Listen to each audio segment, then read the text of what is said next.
Hello, everyone. I think we should be live now. Just going to check to make sure that everything is up and running. Yep, appears to be working. I hope everyone is having a good day today. Let's see what we got here. Hey, George Bot says, hey, Jake. Hope you're doing well. Looking forward to a great stream. Thank you. I am doing pretty well. Been very busy. Working on a number of projects, both in collectibles and the Pokemon space, as well as like my normal full-time job, which definitely takes up probably the most amount of work. But things are good. Hopefully you're doing well too, George Bot. Andrew M says, hey Jake, I haven't made it to a live stream in quite a while. I don't have a question, but I'm very pumped to participate in the comment section. Great to have you here. Curdle54, nice to see you. Chris, Basic Trainer, Pokey John. Nice to see all of you guys. So the plan for today, just like usual, gonna take some questions if people want to start asking their questions in the live stream and sort of first come, first serve. Let's see if I have any announcements. Nothing too major. I do want to, as you guys may have noticed, I haven't been creating as much content as I once did, in part because I've just been really busy with a number of other things going on. So I really want to figure out eventually a schedule that is going to work for me. The issue is with my day job, with my main job, the hours, I've been picking up extra hours here and there for various things. So it's just been very busy and a little bit unpredictable in terms of how much time commitment that's going to take. And so it's been hard with sort of the YouTube content creation life of setting up a schedule that sort of works for me. So I'm still kind of working on tinkering with that because I do want to make, some just like normal non-live stream kind of specific topic type videos too, on a fair, reasonably regular schedule, like 1 or 2 a week maybe. So I have a list of topics that I kind of want to cover. I just haven't had the time or gotten around to like making those videos. What else is going on? There'll be some Patreon news that I think I'll announce during the Patreon event at the end of the month. All that sort of stuff. What else is happening? I guess that's it just for the YouTube channel. So just going to continue making these videos. I do want to, I'm wondering if people can let me know. You can let me know in the chat and in the comment section below for people who aren't watching live and who are going to be watching later on. I'd like to start making some videos on other collectible cards and maybe even other collectibles at some point. And I'm wondering, do people want that? Would people enjoy that? I can do deep dives into a number of different other collectible cards, both vintage. I'm going to stick to not doing sports just because I feel like there's a lot of sports coverage out there, but there are almost like no videos, or in some cases actually like no videos that I could find on a number of things I'm looking at right now.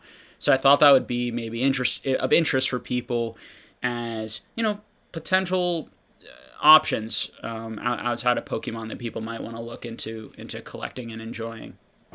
So I want to hear people's opinions on, would you like that sort of stuff? I also don't want to like blow those things up if there are people who are kind of like collecting them, and I don't want to like, so it's always tricky with that.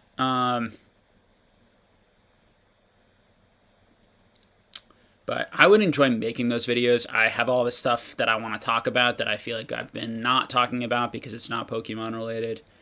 So interested to hear what you guys think about that. And then I'm also just interested in like what topics you guys might want covered in videos. What do you feel like people aren't talking about?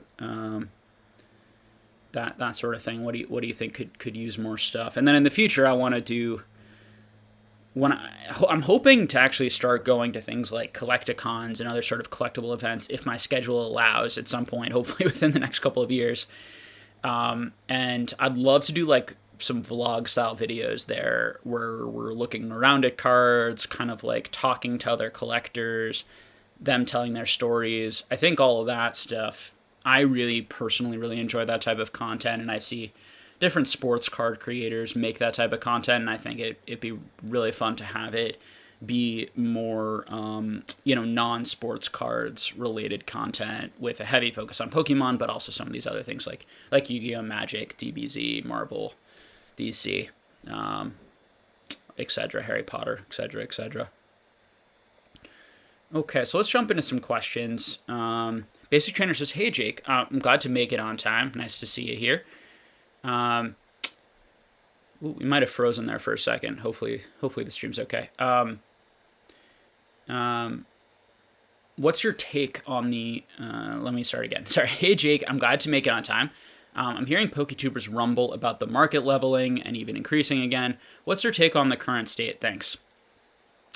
Yeah, I think that what you always have to be careful of when markets go really, really high and then they come down a lot, and then they either level up or bump back up a little bit. What you always have to be careful with is something called a bull trap. And what a bull trap means is that, and try to explain the psychology of it really quickly, is that there are in any market, there are a number of people, hopefully, and certainly in Pokemon, that really want a lot of these cards, but prices got so high this year that they weren't able to afford them, or they weren't willing to pay those types of prices. So they've been waiting for prices to come down, and there are a certain number of those people, right? And then there are also a certain number of people who think that the card values that they bought at 6 months ago, that the cards are actually, that should have been the value of the cards around that price point. So as they continue to come down, even if they weren't going to buy more, they weren't planning on buying more, they're very bullish on the long term of Pokemon, so they may start buying, in chunks or in waves at certain price points on the way down. And what can happen is that can create temporary bull traps where that's the demand side of the people buying it, where these people, there are temporary sort of like price spikes or price stabilization that happen. Now, the danger on the other side of that supply side is that as prices go down, sellers don't want to sell anymore, right? And they feel like, okay, now is not a good time to sell because the market's crashing. I really don't want these items. I do want to sell these items, but I'm going to wait a little bit until the market corrects a little bit, and then I'm going to sell into that. And so that's the danger, is that what happens is the market comes down, it corrects a lot. People are watching it sort of correct down, the sellers, and then it gets to a certain point, and those buyers, those bullish people start to say, okay, here's probably as low as it's going to get, and they start buying. And so that raises the prices a little bit. But now what can happen is you can have a lot more people actually still waiting to sell that view that opportunity as like the perfect time to sell. And so what happens is you get a little bit of it, you get that decrease, and then you get a little bit of a stabilization up, and then all that supply hits the market again, and there's just too many bears, we can say, versus bulls in that moment, and that can drive it down further. Now, I think that's what happened about 3 months ago. So, and I think I mentioned it a couple of times on the channel, that we had a little bit of that sort of prices doubled and then doubled again. And then at that highest double, that lasted, only like a month or so. And then it sort of came down, and then a bunch of people sort of bought in, which stabilized the market for sort of another 3 months before we got a really huge correction. I think that was more of like what is a bull trap. My best guess, not being able to predict the future, not really knowing what's going to happen, is that this is not that, and it's more of a sort of stabilizing adjustment period for the hobby. I think particularly cards where there's not going to be a lot of supply coming back from PSA, those are probably cards that have the best chance right now of kind of stabilizing around a certain price point and or coming back up a little bit and then stabilizing. So, exactly why I bought those two cards I talked about on the channel.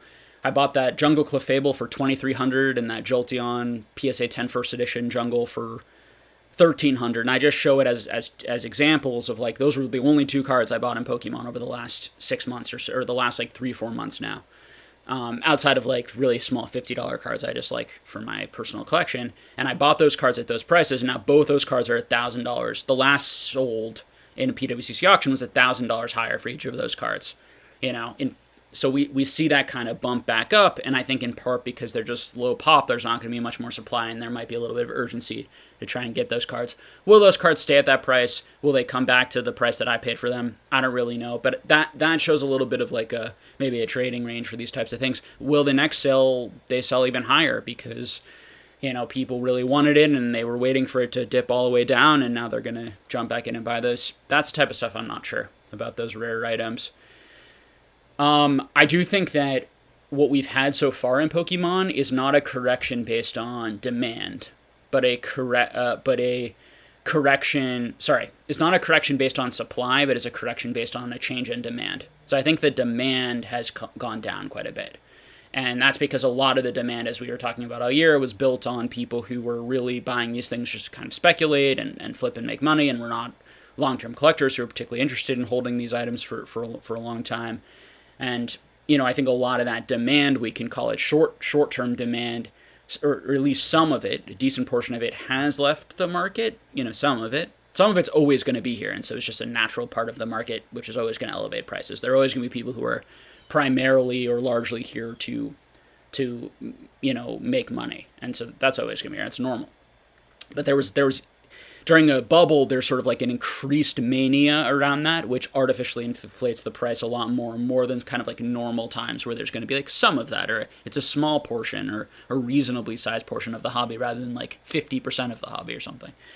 So because of that, we've seen that change in demand, but we haven't really seen a significant change in population of many of these, you know, of many of these sets yet. And so that's where we're going to see probably a further correction on cards, that a lot more are going to come back from PSA, because I think we've seen that demand, you know, the demand correction. Now we're going to see a supply correction once all that supply hits the market, and that's true across the board for so many different hobbies. That's what I would expect, and we'll check in about it as things go. Joshua Epstein Taskell says, people's thoughts on the Legendary Collection Reverse Christopher Rush Mewtwo, only 40 out of 10. Yeah, I think it's a really cool card. Personally, right, subjectively, it's one of my. I really like the Christopher Rush, you know, Ty, the person who created, you know, the Black Lotus. For me, that just adds a cool like historic element that was like the one card in Pokemon that he created, and I like the art a lot. I love the Legendary Collection Reverse Hollow look. Not everyone does; it's subjective. And I really like that that's the one card from that set that doesn't, you know, obviously there's a promo version of that, but it's you know, it wasn't in base set Jungle Fossil. It was a promo card, and the fact they put it in that set too, I think is kind of cool. And it's interesting, and I don't know the history, if anyone knows the history, why they chose to put that instead of the base set Mewtwo artwork. Interesting choice, and just kind of adds to, I think, the standout nature of that card. Like, for any of the reverse holos in that set, like, I'd much rather own that than the Charizard, just from a purely collector perspective. I really like the reverse holo Charizard too. Don't get me wrong, but just from a purely collector perspective, and that's very subjective. That's not investments talk. Just from a collector perspective, that's the card that's the most interesting to me, and the one that I wanted the most, specifically from that set. Michael G says, hey Jake, the guy from Reserved Investments seems to have the philosophy that Pokemon cards and pop culture collectibles in general are not a sustainable long-term investment. What are your thoughts? I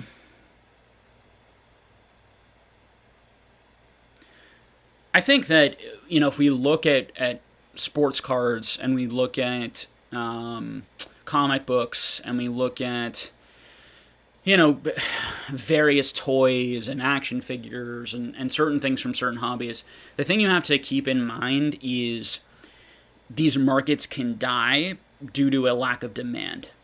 And that's what you always have to be wary of if you're thinking about holding these like very, very long term, is will the demand ever quickly dip or kind of slowly dip over time, and with that demand slowly dipping over time, will items go down in value? I think we're not. I think that we're not. I think that we're at the tail beginning, hopefully and probably, of cards being popular again for the next maybe 5 to 10 years or something, at least, maybe longer. We'll see.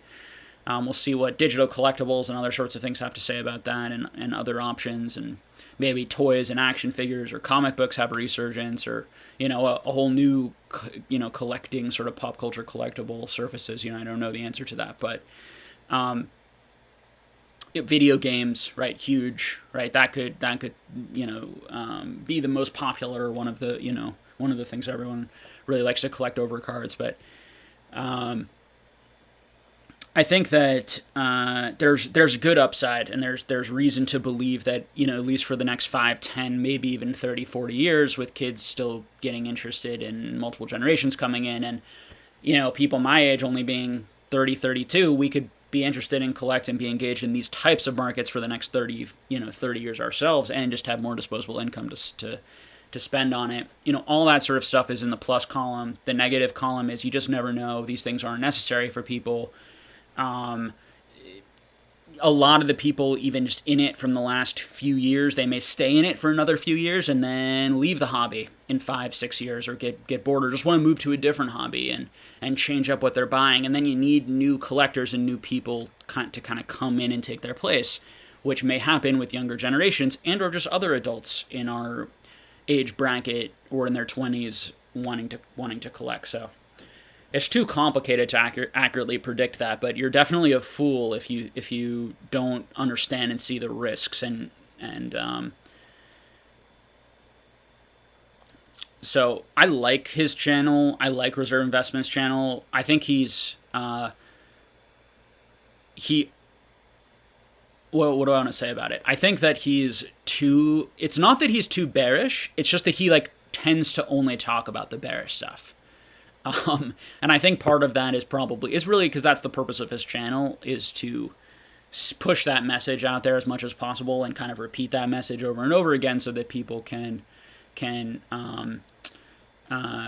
so it can be absorbed. And I think as a reaction in a lot of ways, what my channel's been the last year, a reaction to a lot of the very poor, I think in both probably Sean and I's opinion, general takes and consensus for a lot of brand new people in this hobby and other hobbies, just saying that this stuff can go up forever and that these prices are make sense and things are still cheap, and just not basing that on any sort of historical precedents.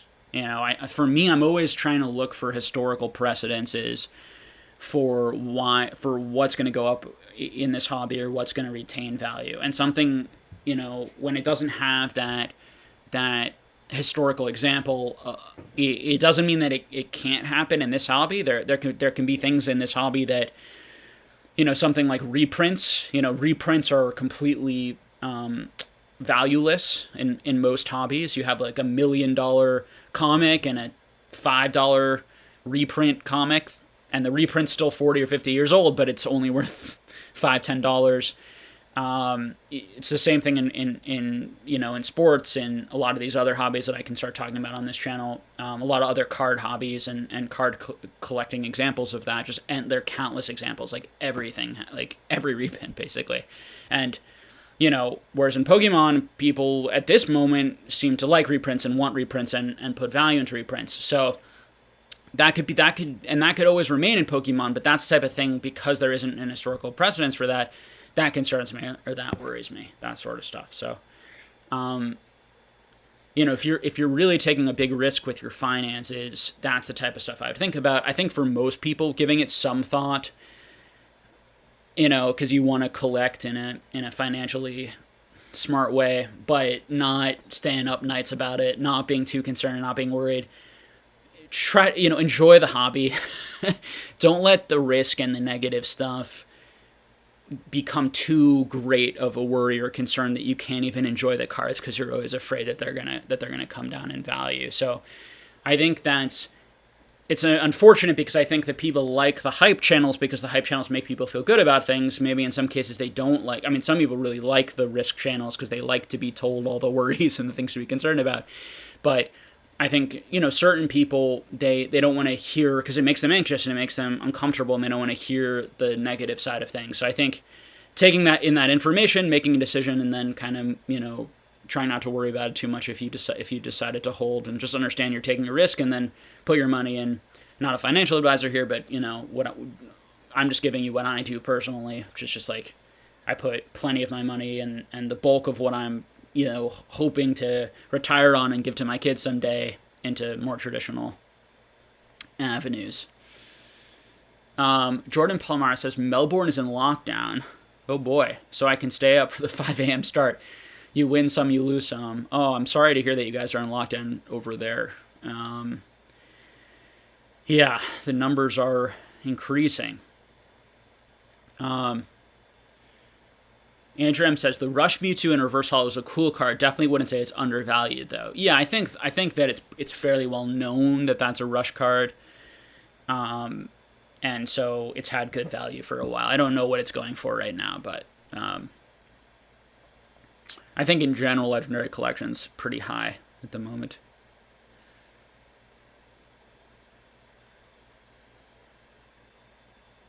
Joshua Epstein-Tesco says, Andrew M., what makes you say that? It ticks all the boxes and is only valued at around $3,000 US. So, yeah, I mean, I think that $3,000 is a lot of money, but there are plenty of things in the Pokemon hobby, particularly in some of the modern stuff, that is selling for $1,000 or $1,500, product that has just come out, that I think is, I think if you compare it to that, $3,000 is a steal. I think if you compare $3,000 to maybe some other hobbies, $3,000 is a lot of money. So there is a decent amount of risk in that.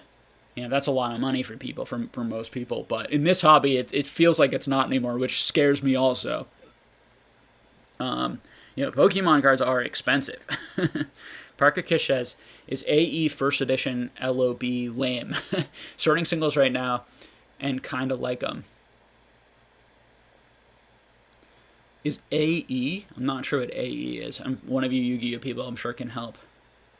Is AE. So first edition Legends of Blue Eyes, which is the first Yu-Gi-Oh booster box, and is AE a specific card from that? What's AE? Let me think. What would that stand for? Not sure. Someone can help me in the chat. North American Hem says, Basic Trainer, I've definitely noticed a pickup in prices on some top-end PSA slabs. I sell thousands of raw cards in a per month and see a downtick slightly in raw card prices. And so that's interesting. So, it's a big, broad market, right? And there are a number of different areas that you can focus on that don't necessarily have a direct. Well, they might have a correlation, but in some cases they can have an inverse correlation versus sort of one-to-one correlation that they both tend to go up together, both tend to go down together in the same rate. It would make a lot of sense that, just to quickly comment on raws, the reason raw cards are down so much is a number of reasons. The major reason is, well, two big reasons, I would say. One, the players market is in an interesting space right now, and we could talk about that a little bit. But I think the main one I want to touch on, because I think that one's a little bit hard to quantify really what's going on there.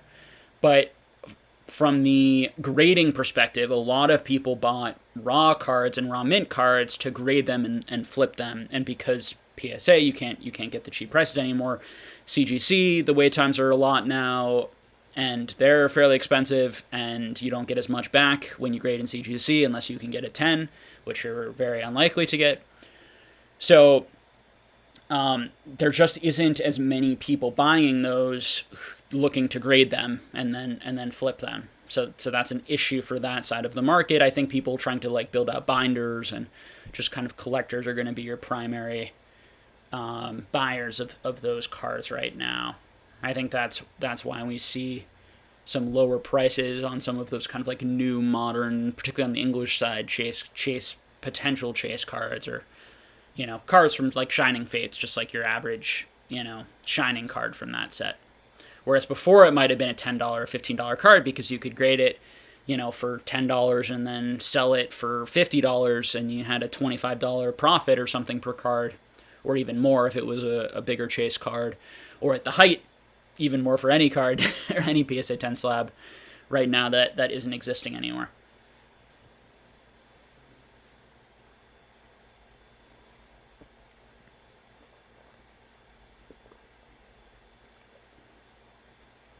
I think the key though is we're not in a plummet at the moment for most things, but that supply side you're gonna have to watch out for, and cards that like North American Hemp are selling, you might have to also watch out, particularly if you're looking to grade raw cards and be involved in that game. It's why tracking the pop reports are so important.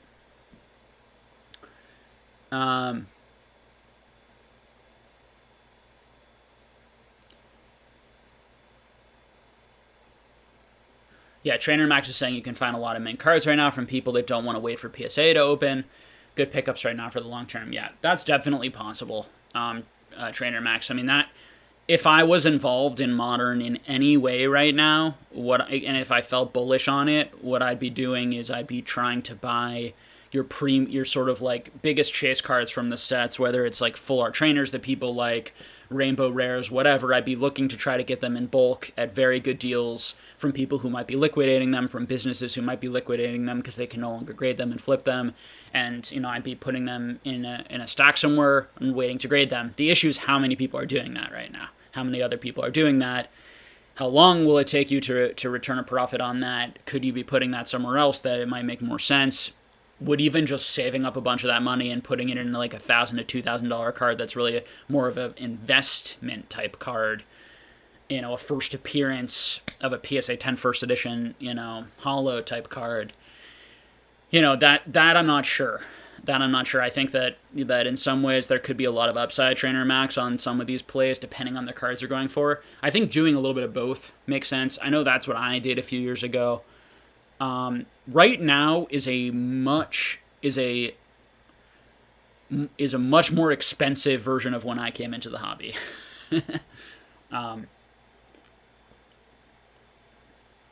It's a much more expensive version, but it's the same type of period where there's a little bit of a cooling off. Maybe people are a little nervous, a little unsure.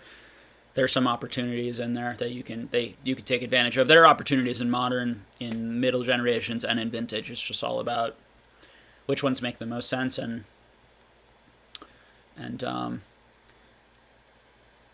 it takes a lot of work and time to figure that out, and often a good degree of luck. Hey, you say booyah, nice to see you. Adam, nice to see you. Seth, Blues Collectibles, good to see you. Sterling Starber, nice to see everyone. All right.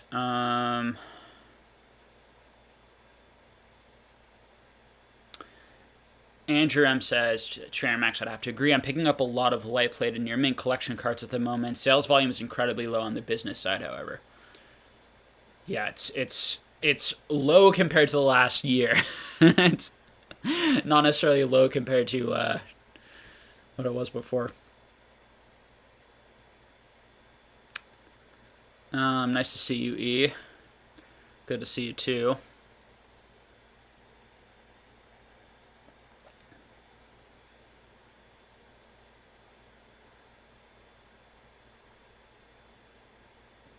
Blue Ghost Collectibles says, do you see a potential rise in the Pokemon card market when some of the capital currently stuck at PSA comes back? I think it's more likely to hurt the prices of most items, but in like certain items where there isn't any of it on the market, where a little bit can come back, and then maybe we can see some new high sales of certain items that we haven't seen sold, if they're like rare items, that might spark the market or help the market. I think overall it hurts the prices. Doesn't I don't think it hurts the community. I think it's great. Like I'm excited, and I think it's going to be great for a lot of people to get cheap slabs. Like I don't think it's bad for the hobby, as long as they're not too cheap, and as long as there's still a little bit of chase and a little bit of excitement. You don't want things to get completely flooded, but you want but for it to be a little bit less expensive, and for you to have like really good options at like $50 to $150 to $200 to $500, because that's what a lot of people's budgets are. And so you want a lot of really cool, fun options to bring people in the hobby, and also for people to just have a good experience and want to stay and not need to take out huge, risks on very high-end expensive items.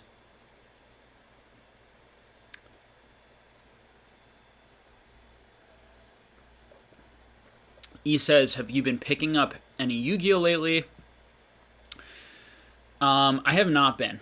I've not been. Eventually, I'll show you guys some of what I've been picking up outside of the hobby, though.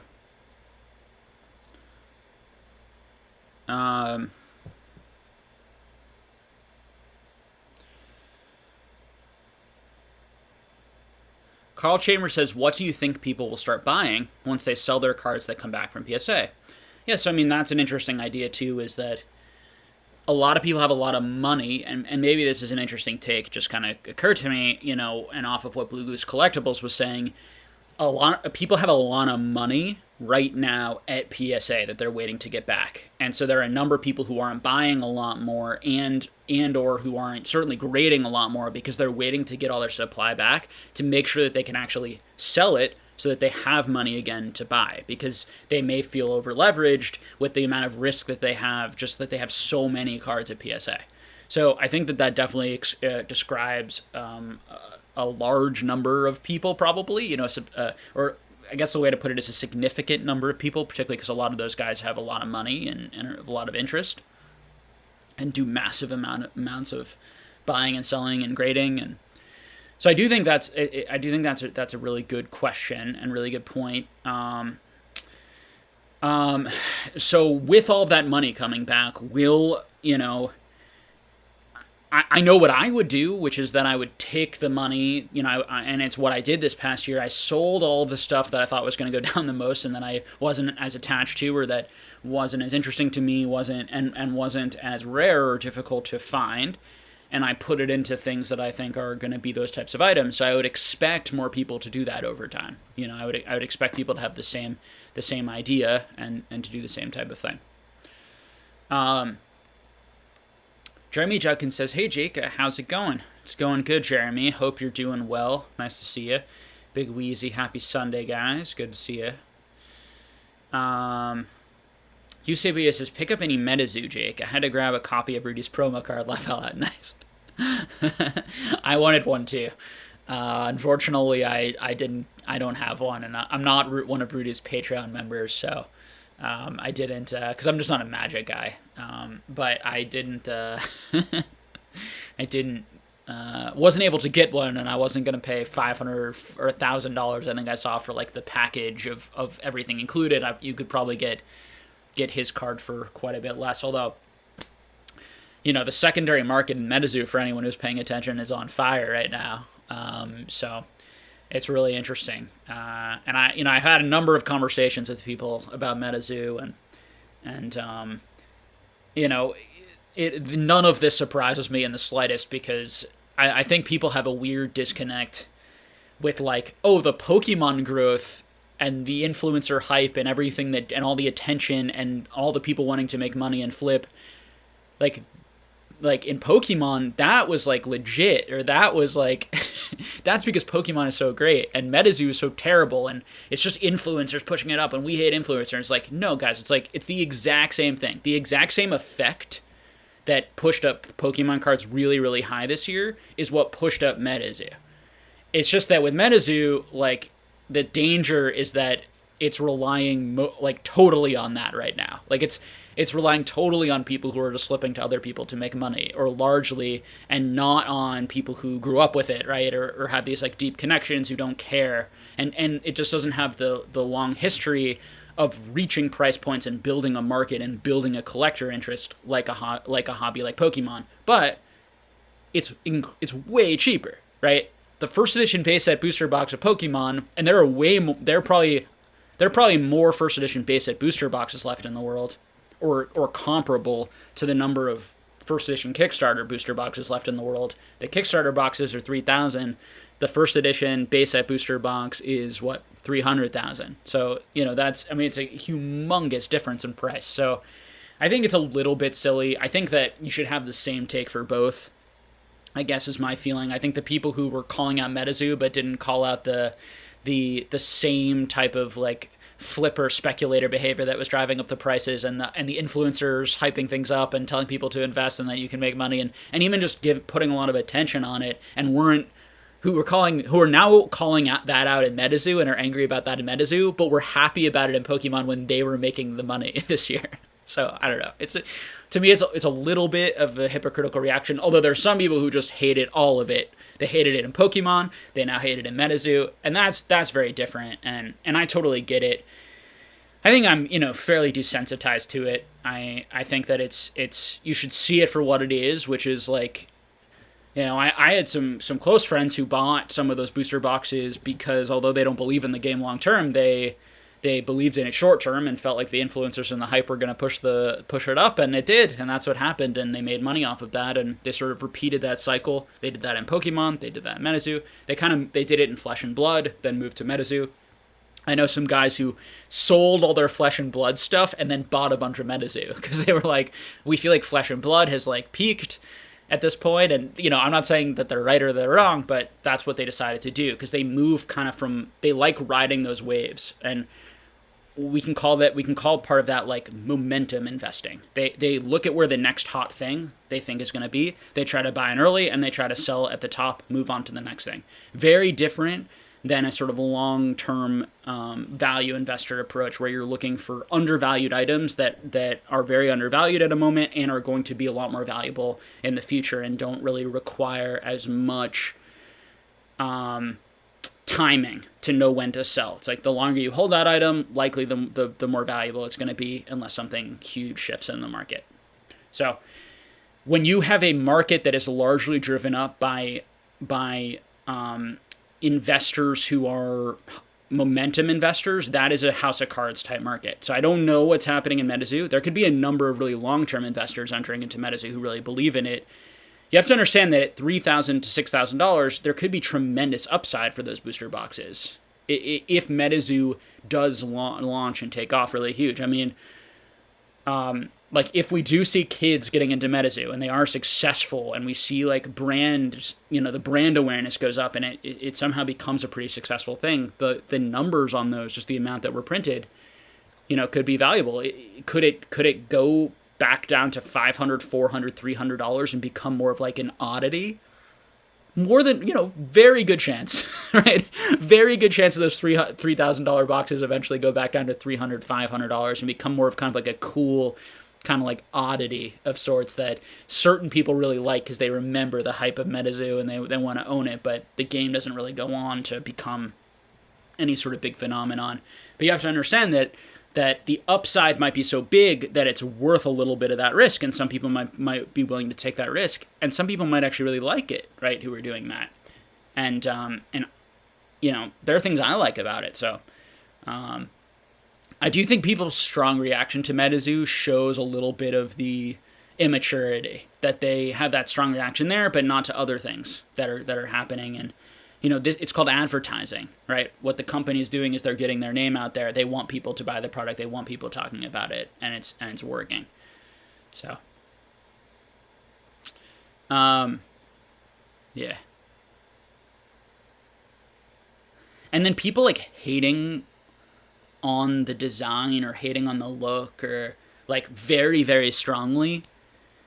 It just feels like why hate something? Like it's fine to just be like, like I don't really like it, I'm gonna move on with my day. It's an interesting reaction that people are like so toxic about it. Like that doesn't really make sense to me. I've never seen any art that I looked at and I was like, I hate that art so much that I hope it fails. It seems more personal. It seems more like they hate some of the influencers or they hate some of the people who have been promoting it and they want it to fail because they don't want those people to make money or be successful. It's very personal is the way that it feels. And, and so that's my take on where that is. I think it's a very interesting psychological social experiment, so I'm watching it because I find it interesting. Seth Dudley says, Jake, I know you probably know a ton of collectors. I'd love to hear from someone really bullish on modern, since I don't ever hear a ton of that. Yeah, I mean, the thing is like, I don't know anyone who's really bullish on modern personally. We have, I guess the people who I talk to who are like the most bullish on modern, and I don't mean like, correct me, like if you guys ever watch this and, correct me if I'm wrong on this, but I think like, Speed is fairly bullish on modern and I like Speed and I had him on the channel, I like talking to him. I think PokeNav is fairly I mean, he was very, very bullish on Modern. I think now he's probably like fairly bullish. I think he's still definitely bullish on sealed product generally. I think he's moving a little bit more towards maybe Japanese, saying that's good. I'm not really sure, exactly where he's at. He can certainly speak for himself and has his own channel. But those are two people who I think I've, debated a little bit or have had, some conversations about our differing opinions on it. I think the pro-modern argument is just that over time, even though the product is mass-produced right now, over time it'll be eaten up, it'll deteriorate, less will be out there, and my counter-argument is just like there's always going to be so much more of that than like everything else. And when we look at other hobbies when that happened, that stuff that there was a lot more became worthless, not like it had almost zero value outside of a few things within that. And they're just going to be creating more and more very similar looking modern sets, more and more really cool looking full arts, more and more really cool looking alternative arts. So just be careful. The thing that's really in right now and everyone's talking about, nobody might be talking about in 3, 4, 5 years. Even things like the Scream promos and the right here, Pikachu, Mario and Luigi, right? These like, which are clearly the biggest winners in terms of promos, the most popular Japanese ones, like they may not be that big of a deal in 5 to 10 years. Okay. Now I think they will, because I think that they're so unique and they're so cool looking. And I think even particularly the Mario one, because it's frickin' Mario and Luigi, and that's just so important to Nintendo. And there's so many cross collectors. Like they're all these sorts of great arguments, but even the best ones, you have to understand that like they could create more of them. They could create different ones. They could create like less, scarce ones and all sorts of things. And at the price point some of these things are going for, it's a risk.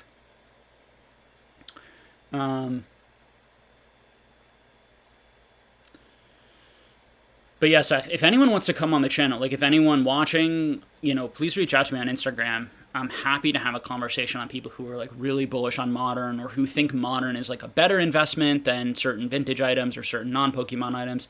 Happy to talk with them and hear their opinions. I don't expect people to share my same opinion. I encourage people to have different opinions, and I believe in freedom, in general, and so you should spend your money exactly how you wish. I also think that like the funny thing, and for people who particularly get irritated with me for my viewpoint, which I think is unfortunate, because I'm not irritated with you for your viewpoint that you think that stuff is good, is a good investment. My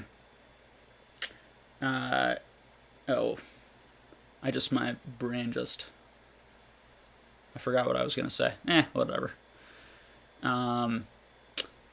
Anyway, I'd be happy to talk with someone, more in detail about that. All right, Adam Sislo says, what is your opinion on PSA not really grading Holobleed anymore? They always used to, but in returns he has been posting. Yeah, I've heard the same thing going around. Yeah, it is what it is, I guess. My opinion on it, I don't really know. I've heard people speculate on why they're doing that now, but I don't really know exactly why, or exactly what that's going to do, or the effect it's going to have. I am certainly going to be looking more carefully on my cards to make sure that there's no hollow bleed, or that's an issue if I'm going to be sending anything in. My initial reaction, without having the real knowledge to say something substantive, is that seems kind of random and unnecessary, but they probably have a good reason for why they're doing it. So I'd want to hear from them or get a better understanding before I said they shouldn't have done that and that isn't fair to people who own these cards and etc. I do think though, not announcing it. Okay, so I need to know more about what's happening, but what pops into my head is not announcing it and then already having lots and lots of people send those cards in thinking that they will get graded because they've been graded in the past, and not telling people prior, I don't think is really fair to them, because people may have spent a lot of money on some of those cards and they might not have if they knew that PSA was going to change that. So maybe some sort of public service announcement that we're making that change. Maybe they made that and I just never heard it. I don't think that's probably not the case, but those are some of my thoughts. Blue Goose Collectible says, I always love to learn about different collectibles. Yeah, definitely let me know, guys. I'd love to be talking more about them. I think part of it is like I don't want to make those areas more expensive. Part of the reason when I talked about Harry Potter, I like downplayed it so much because I didn't want people buying it or investing in it who wanted to speculate in it. I wanted people who might really like it to be able to like get into it before it would blow up. So I don't want to talk about things and then have everyone rush who watches me to go buy it. I don't think people are really like that, but at the same time, there are a number of people who they do that not because they really want it, but because they think someone like me or some other people are going to start talking about something, and then they want to get into it early before it goes up or gets bought up, particularly if it's a fairly rare item.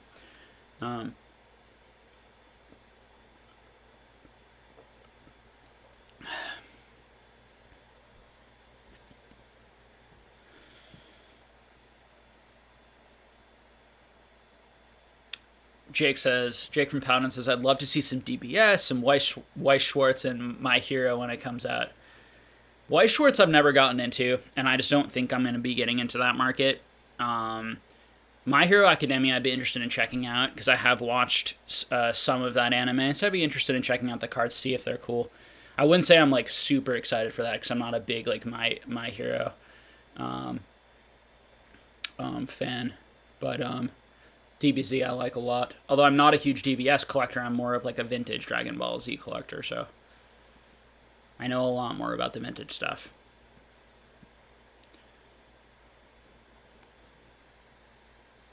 Jordan Palomar says, hey Jake, do you have any original music released anywhere?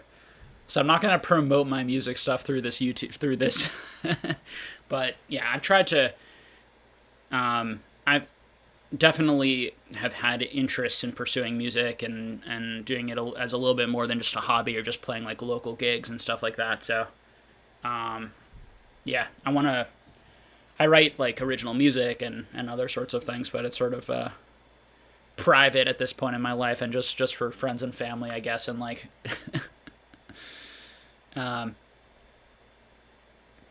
should one time I just do like a straight like me playing music video that has nothing to do with Pokemon, see how people respond.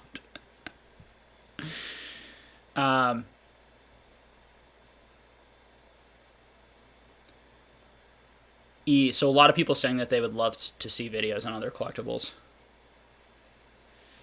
Yeah, so I was thinking that we would do some of that. I can show some. I can do like quick, like there'll probably be like maybe 20-minute videos where I do just a quick rundown on the hobby, the best things on, you know, the things to buy in the hobby, the things that people like, quick breakdown on some of the options, that type of thing. I think I know for me it would be hugely useful. Oh, hey Mike, MetaZoo Games. Hey man, nice to see you in the chat.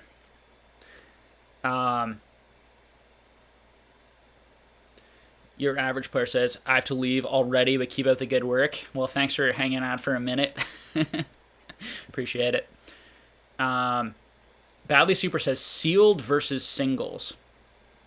You're asking, like, what's better to collect? What's better to invest in? They both have their pluses and minuses. There isn't one answer. So I have plenty of videos on my channel going into the pluses of sealed versus the pluses of buying singles. And the answer is that either can be the better buy depending on the value of each item. And that's the item. That's the answer. There isn't. And what I mean by that is like you could take one box and at one point the booster box might be like you could take the key card, and we did this in Patreon last month. Okay, I went through every key card, the prices of every key card in every English booster box, for example, and I went over the prices of every booster box. So the key card from each booster box and then the booster box, and we looked at the prices, and there are some times when the key cards make more sense to buy, given the price, in my opinion and view, and there are some cases where the booster box, you know, or the sealed product makes more sense, you know, and there are a lot of factors to think about that. There are some booster boxes, for example, that have very low expected value, so the key cards and other cards in it are very much lower compared to the sealed booster box, but that sealed booster box might have really cool art, might be very, very rare, like there are very few of those left. For example, like, EX Original Nintendo Era is a good example of that. Even some black and white boxes, you know, definitely not as rare, and there are a number of those, but they're also quite a bit less expensive, but the expected value might be really, really low inside, but there just aren't that many of that sealed product, so the sealed product it should get a little bit more of a premium because there are sealed collectors who want to complete all of them, etc., etc. So there's just way too much to factor in, to be able to give a one uniformed answer. But I suggest checking out some of those videos, and it's just time in the hobby, And if you ever want to ask me like specific questions, this item, should I buy the key card in this set versus that? We can have discussions on looking at that. And that's the type of thing we do more in depth in the Patreon. Jimmy Eats Cardboard says, I love to sort of divert from whatever is blowing up and buy some TCGs where there is lots of negativity towards. Ended up buying MetaZoo, and now the price are same price I would never pay now. Yeah, I mean, that's a good strategy. That's what value investors do. They look at if there's a rational negativity around something, they're more likely to buy it. If it's irrational, you have to understand why there's negativity, right? So MetaZoo, can be a great example where there was there definitely is irrational negativity and hatred towards MetaZoo. Like, as I said before, there are some over the top kind of strange negative reactions going on there that seem a lot more personal than they seem about a game that people don't even know that much about. It became sort of a symbol of some of the things I think people were upset about. So that can be a good thing there. Now, there also might be some irrational exuberance in that market, and people trying to make quick returns and believing it's going to go up a lot because Rudy and other sort of people. So you have to be careful. But I definitely agree with the general sentiment. I think to apply to something in English, something in Pokemon that I think might be interesting and helpful for you guys. I might make a separate video on this at some point, just kind of, where it's an easy point in the video where people can hear it and digest it. But, for example, I'm seeing a lot of pro-Japanese videos right now and anti-English videos, which is the exact opposite of what Pokemon has mostly been. There's mostly been Japanese isn't investable and people don't like it, and English is the more investable. Now I've had this shift to Japanese is by far the more investable, just has better looking art and better quality card stock, and the sets are just much better. And it's that's always, some of those things has always been the case, and yet English has always been very valuable for good reasons, because people like to be able to read the card. It connects directly, to more closely to their lives in certain cards because they own the English cards growing up. There's plenty of stuff there that to me shows an irrational kind of maybe overcorrection. Now, I was one of those guys always saying Japanese is undervalued, right? For a long time, when people would say, don't invest in Japanese, it's never going to go up. It doesn't make sense. I bought lots and lots of that stuff, but that's the exact point, right? There are times in history where it makes more sense. And even going back to the sealed versus singles argument, try to go against what people are saying when you have reasons to go against it. You have to be rational. When you're going against what everyone's doing, there's danger that you're the idiot and that they're all smart. So you have to be careful. But many times, particularly when you're maybe a little bit more knowledgeable than the vast majority of other investors or collectors, for example, you're the one who actually has the edge because you've been around and you have the experience to know that although this is very popular right now, it didn't used to be popular. Why has it gotten popular now? And what used to be popular that isn't popular now that might get popular again? So, and why will it? All of that is obviously speculation and guessing, but that's what investing is to a certain extent.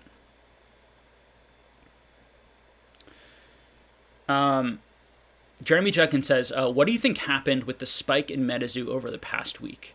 Was it FOMO, buying up every box by whales, collaboration effort of a certain group, or natural?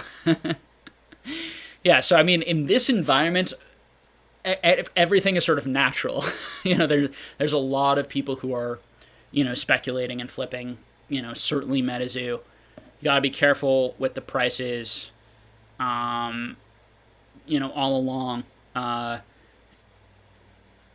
It's what percentage, I don't really know the answer to that. I also know there are a lot of people who really want to open it and really want to experience it. And some of these speculator investors that I'm having conversations with, for example, who have bought some of the boxes at $2,000, some of the Kickstarter boxes, because they were speculating that it would actually go up. They really want to open one too, because they're very interested and intrigued by it. They like it. There's something about it and whether it's the, who knows what it is, but it could just be that it has a lot of attention and that a lot of people are interested, and people don't like missing out. They want to be a part of it. They want to experience what other people experience. They hear their creators who they have some relationships with talking about it, and they want to understand what they're talking about. So they want to open it. They want to, what is this thing about? Oh, and it's going up and I could make money if I go into it, right? So all of that's dangerous because it doesn't necessarily mean that it's going to be all that can be built into the price point, and it doesn't mean that that's going to always be the case and be able to extend into the future, and thus things might be overpriced or might come down a little bit. That being said, MetaZoo could get much bigger than it is now, right? Like MetaZoo, this is all just off of like some of these like, social media networks that these things are going up, right? I mean, it's really not, this is not a game where if you go ask someone who's not interested in cards, hey man, have you heard of MetaZoo? They're not going to know what that is. Okay, where if you ask them, have you heard of Pokemon? Have you heard of Marvel? Have you heard of DBZ? All these other IPs are going to say yes, of course I've heard of those things, and even name a bunch of the characters probably. This is a situation where it's really just where it's been able to get to these price points without that, just because of pure sort of like hype and interest and intrigue. If it actually did connect with people and blew up, it could go up even more. So we'll have to see. Michael, if you're still here, definitely be interested to see, how you continue to take it. And you've obviously done a phenomenal job in terms of, partnering with people and getting it out there. And I know a number of people, including myself, who want to open more of it and want to open, get their hands on some of those first edition booster boxes that are now all already up to like 400, 500, because it's just fun. And I think if MetaZoo bothers you and like the hype and the money bothers you, like, I think just like ignore it. It would be my advice, and like that's every, like there's so much, like that's in every hobby right now. There's a lot of that. So I think just ignore it. And I'm sure, Michael's here, maybe he can say, but I'm sure that the plan is to also do an unlimited, booster box print at some point where, eventually they'll probably get the price down to where you can, for $80, or whatever it's going to be, $100 or even less, that you can buy it and open it and enjoy it for the price of a Battle Styles booster box.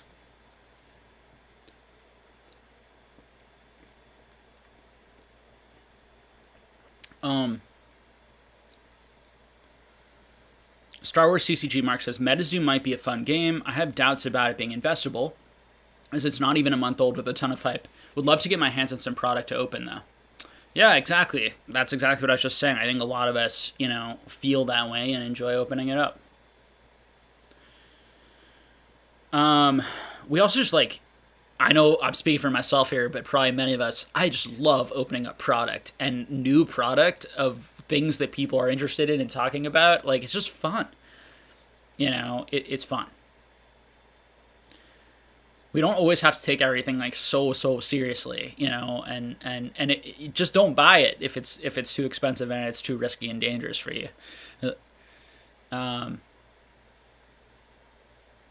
don't hear Michael and other people telling people like scummy things like you should invest in this, it's going to go to the moon, right? Like once in a while I hear an influencer let something like that slip and I cringe, because it's just like, that's so irresponsible. Like, you have no idea and you're just hyping it up. Like, I have seen some posts and some one-offs with that, but do you know how many people did that in the Pokemon community this year?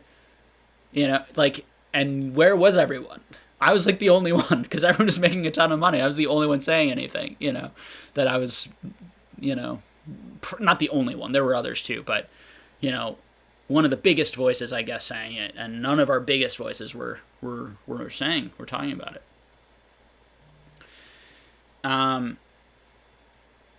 Black Ash Ketchum says, hey Jake, have you ever looked into Fortnite cards? A little bit. I want to understand them a little bit more. Certain ones are quite expensive, but not enough that I feel like I can, talk about it in any sort of like, in-depth, coherent way or speculate on what's going to happen in that market. RN Jesus says, hey Jake, with the high demand for grading cards, especially with WotC era cards, and with vintage product in general, do you think vintage sealed boxes are the next necessary step to the grading card market? Yeah, it'd be interesting, right? You have that one guy who like works for the I don't know if I don't think he works for them, but consults or partners with them on grading packs and stuff like that. He does, I'm blanking on his name right now. He like seals cases and like authenticates boxes and puts like his stamp on it or something if it's authenticated. So he's someone who says he can do it, effectively. I don't have a dog in the fight. I don't really know if it's something that can really be done, or are people going to be able to fake these things and get around that? It's definitely one of the biggest and most dangerous downsides of a vintage right now is just the fear of buying a $15,000, $20,000, $30,000, or even a $5,000 or $4,000 box and having it be resealed, because that's happening. So, Vintage Pokemon Hunter Brothers says, hey Jake, what do you think about people talking about PSA grading standards changing? I see a lot of people saying that they don't give out 10s like they did in the past. Is this what you think is true? Yeah, I mean, it seems to be like what I'm noticing, particularly like the difference between now and like 2-3 years ago.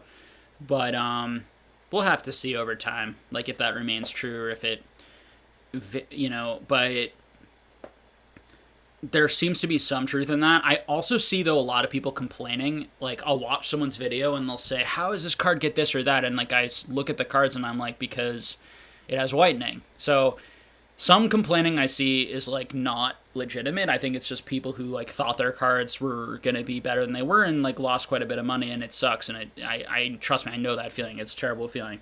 I got 2 returns ago. It was a very strong return overall, and I was very happy. And I did get lots and lots of 10s, but there were a couple cards that got like 7s that I thought were 10s. And it sucks, right? But then when I looked at them under close inspection, I noticed that on like the sides of the cards, there was a little bit of whitening. Do I think that they were harsh on it? Probably, but it is what it is. And I think that, making those sort of blanket judgments and blanket statements that I have made too. Like, I believe, like, from my personal experience and from what I'm seeing, I do think that PSA is probably grading harder, but I also have a voice in the back of my head that responds to me saying that is just like, you don't really know that, give it time, be careful with those types of like, big broad statements. And how would they be doing that? Did they give like a memo to like all of their employees to be tougher? And wouldn't that like leak out somehow? Or how would they, that's the thing that I think about. It's like, how would they do that? Or how would they had some sort of secret meeting where they had everyone, because if that got out that they were grading things harder and there was like documented evidence that like they told people to grade things harder, I think that might be like a pretty big scandal, or or cause some issues, or might be a bit hard for them to explain. So that's what would worry me, because most of these guys are not going to work there forever, and they're not making millions of bucks that they were probably, I don't know if they sign like non-disclosure agreements. It's like that's a lot to sign away if you're making not that much money. So I don't know. But maybe they are. Let's see. Hey, HTWA, nice to see ya. RNG Jesus says, hey, Jake, with the high demand for grading cards... Oh, sorry, that's what I just answered. Manny says, hey, Jake, have you ever been somewhat rattled / had secondhand thoughts on something you perceived was undervalued? Do you have examples of you turning out to be right versus wrong? Have you ever been somewhat rattled or had second thoughts on something you perceived was undervalued? I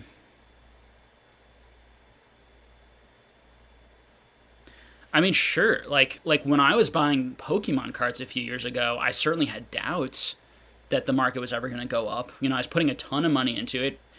People in my life were saying, that seems kind of risky and crazy. Are you sure that's going to take, these types of things? And so I was worried, that I might be over, like even as I had quite a bit of confidence, obviously enough to go through with it, and put a bunch of money into the market and hold the stuff. There was also part of me that was like, how confident are you in this? This is risky because you could be putting this money into, safer options like stocks and, that type of thing. So, I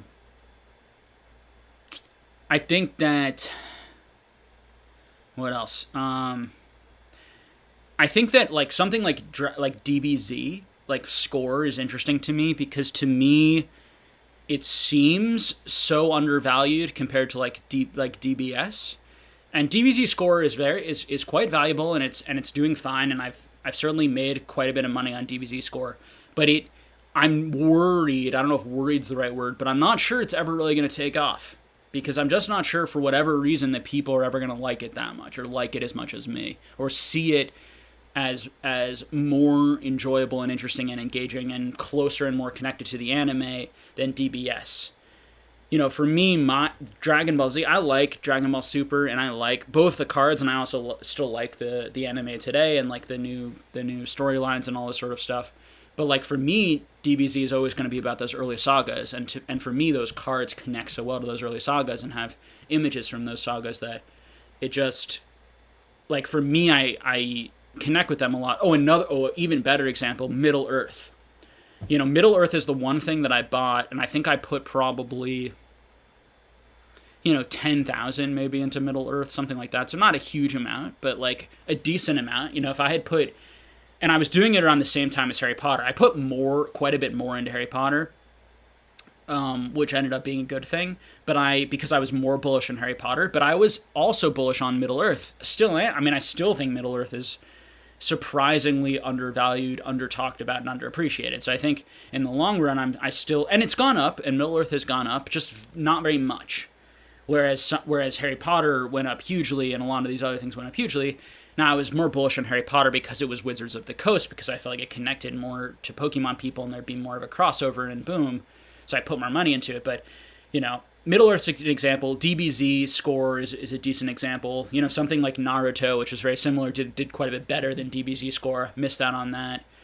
But so far it's been really good, Manny. Like I haven't lost on any. I've never had big purchases that I lost a bunch on yet. But we're talking at the height of the market right now. Like in 4 or 5 years, it might be a very different picture. Like some of the stuff that I'm taking some flyers and gambles on, may go back down quite a bit. Pokemon may be in a different place. So I'm well aware of that. So in my head, I wouldn't say I'm rattled, but I have second thoughts all the time about does this make sense to do?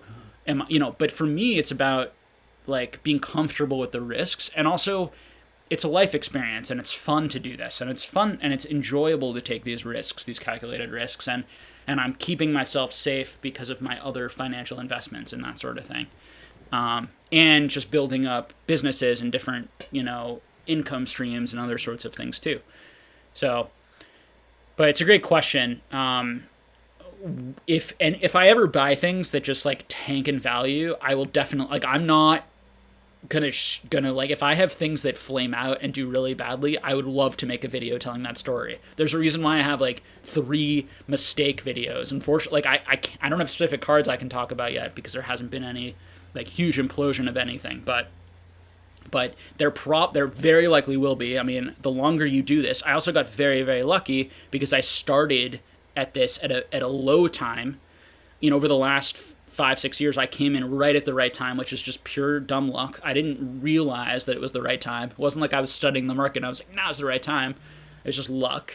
And then as I started to engage, I started to understand that this was a really good time. I became more aggressive. Then 2-3 years into it, I became even more aggressive. But a lot of that was timing and luck. But I do think all the principles and the things we talk about here, it helps you when you get lucky, like I did. It helps you maximize it, and you go kind of above and beyond what you could if you weren't doing the stuff I was doing.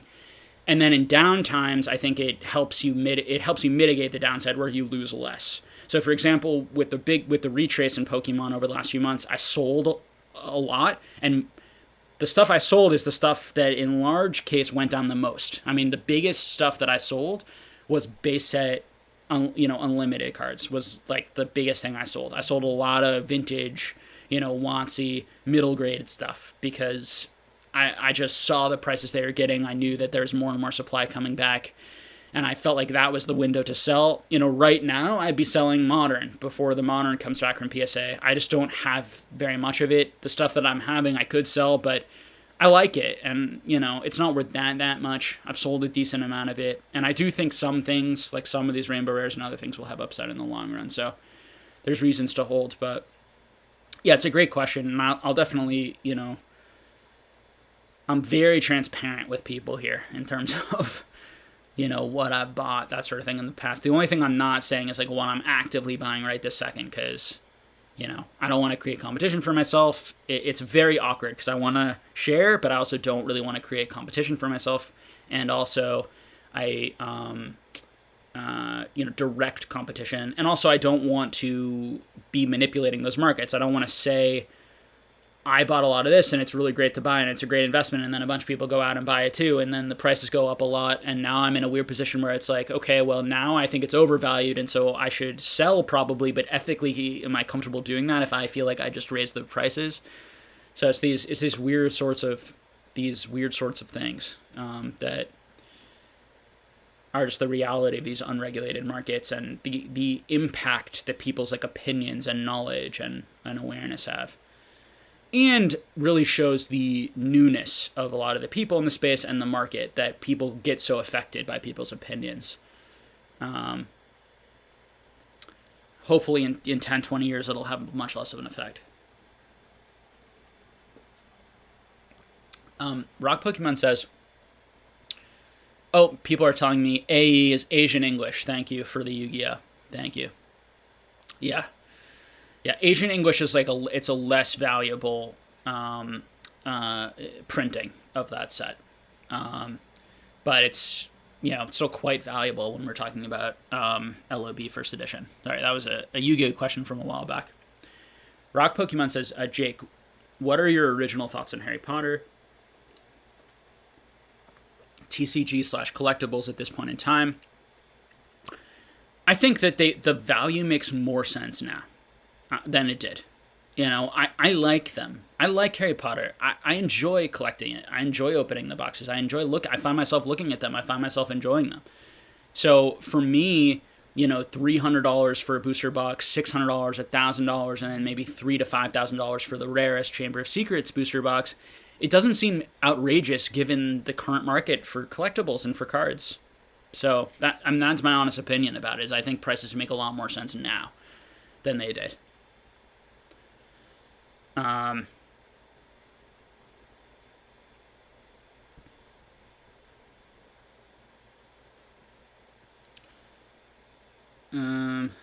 Let's see. Oop, just lost my place. Oh my god. Let's see if I can find it again.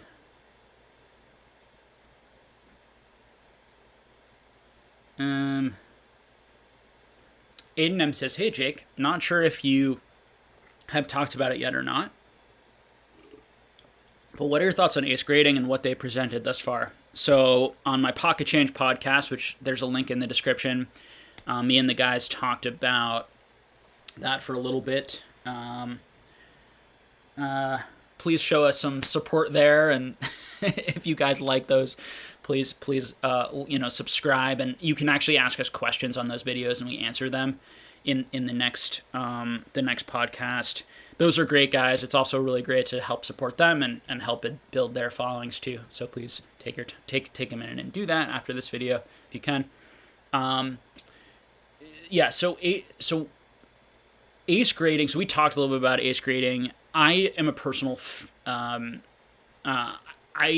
like Randolph. I've had good interactions with him. I think he's very business-minded and very smart, and I think he's savvy at this sort of thing, and he knows how to use social media. He knows how to build a following. He knows how to treat people. Very bright guy.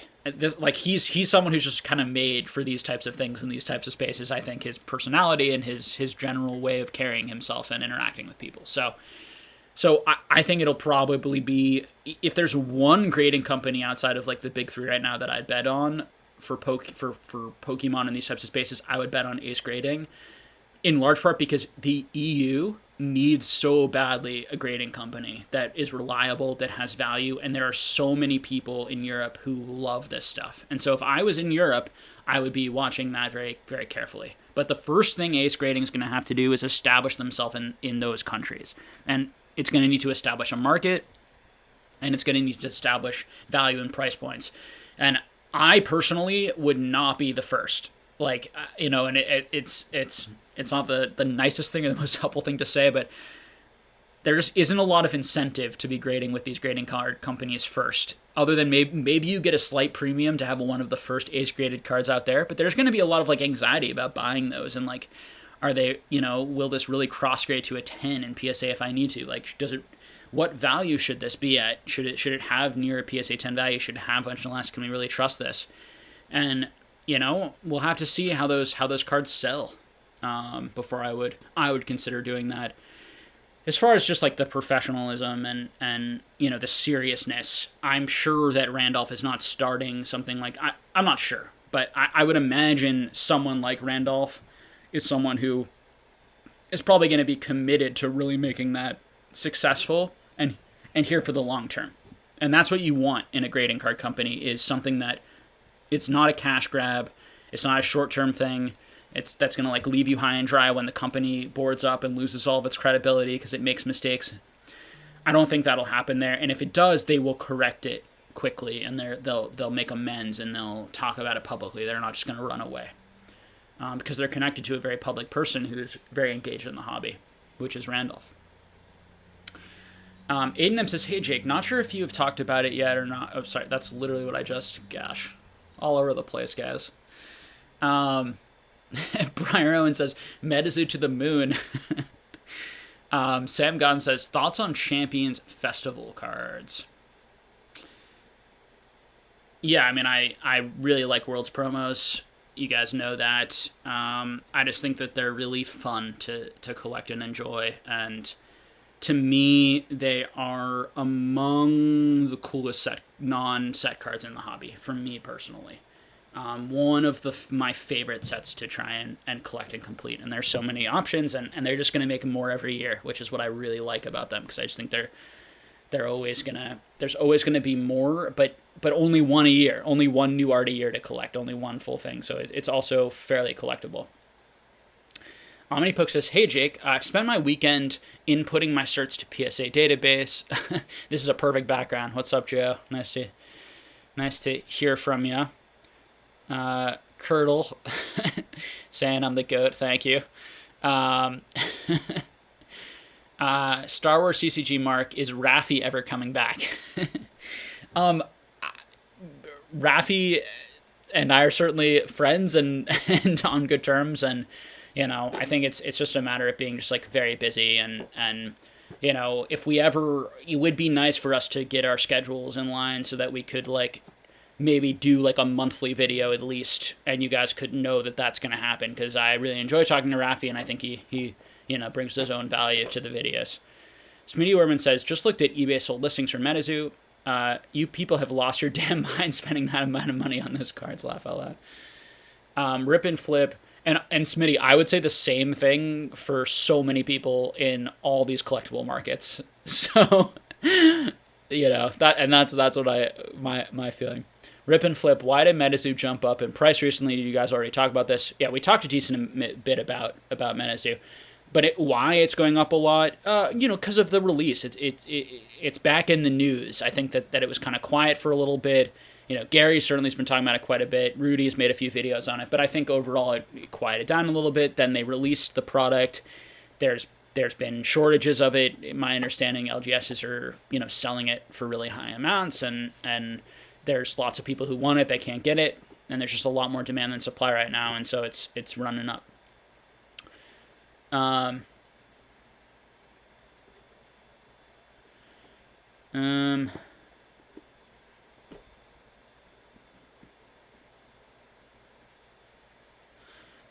Braz Co-Design says, what are your expectations for the Pokemon TCG in the future, since we expect inflation and limited passionate products fit well? Keep up the good work. Yeah, I mean, I think fear of inflation is probably the psychological implications of that has probably been more impactful than the actual reality of the danger of that so far, in terms of really significantly putting your money into any sort of alternative or any sort of non-cash asset where like that's super important, because money is going to lose all its value, and only limited items is going to retain value, particularly as you can sell them to foreign markets and get outside of the US dollar currency, because our Fed is just printing money to oblivion and all those types of worries and concerns.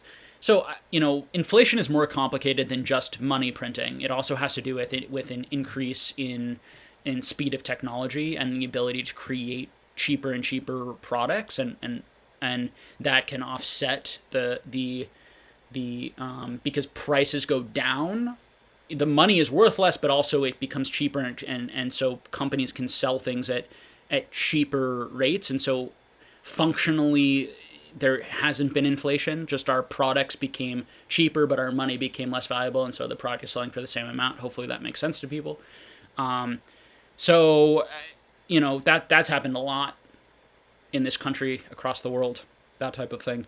So we shall see how all of that affects things. But something to keep your eye on. I'm definitely keeping my eye on inflation and concerns about it. And I'm no expert, so I try to listen to the experts. Although a lot of different experts are people who really study this all day, for a living, and they say different things, so it's a bit hard to and a lot of people who I respect the most are literally just like, let's wait and see what happens, and aren't really sure. So,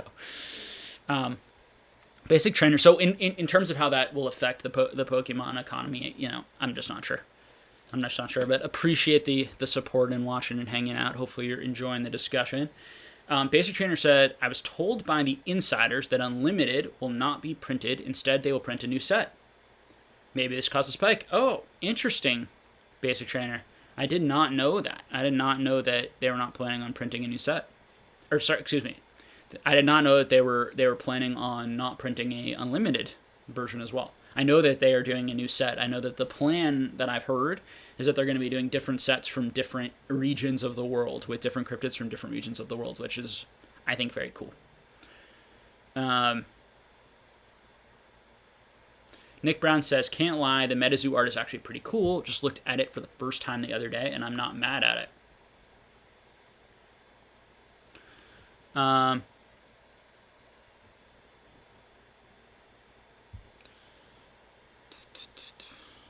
Yeah, people talking more about MetaZoo, having a good discussion about it.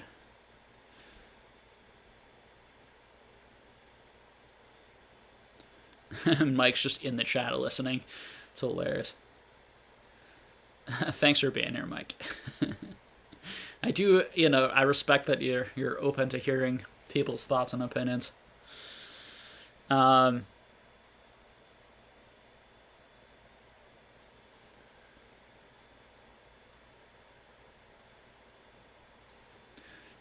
GeorgeBot says, Jake, I avoid MetaZoo for the same reason you avoid crypto. People are in it and they say they like it, but evidence of genuine connection / understanding is usually thin on the ground.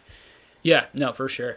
I also feel that way about a lot of the Pokemon market, though. So, I feel that way about a lot of stocks at the moment. Like, there's a lot of kind of new investors who I don't think are deeply researched and experienced in what they like to collect and invest in. And there's a lot of money that's kind of been thrown around. So I think there's a lot of that out there.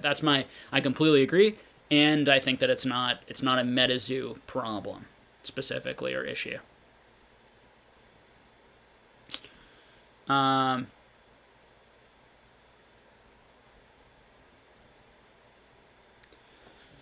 Ernesto Alvarez says, question. Hi, Jake. Considering joining the Patreon this month, When's the first meeting? Second question, thoughts on square cuts and OC cards. Patreon meets at the end of each month. We do. So there's one discussion video. We're also going to be adding some other features, hopefully soon. I'm actually going to be bringing on some help with it because I just don't have the time to like answer everyone's messages, and I'm not going to be raising the price. So you're just going to be getting more for the same value, the same price. That's my goal. And bringing in a partner, will help me be able to like be there more for it and I want to feel very comfortable that it's worth it. And so I think bringing someone else on will make it more so for people. So it's at the end of the month. When you sign up for Patreon right now, you get access to the previous month's videos. We have 2 so far. This month will be the third month of Patreon. The third month that we're doing it, and yeah, they're usually at the end of the month. I post when the dates are on Patreon, so we're still trying to figure out the exact date, but it'll probably be like the last Sunday of the month, very likely.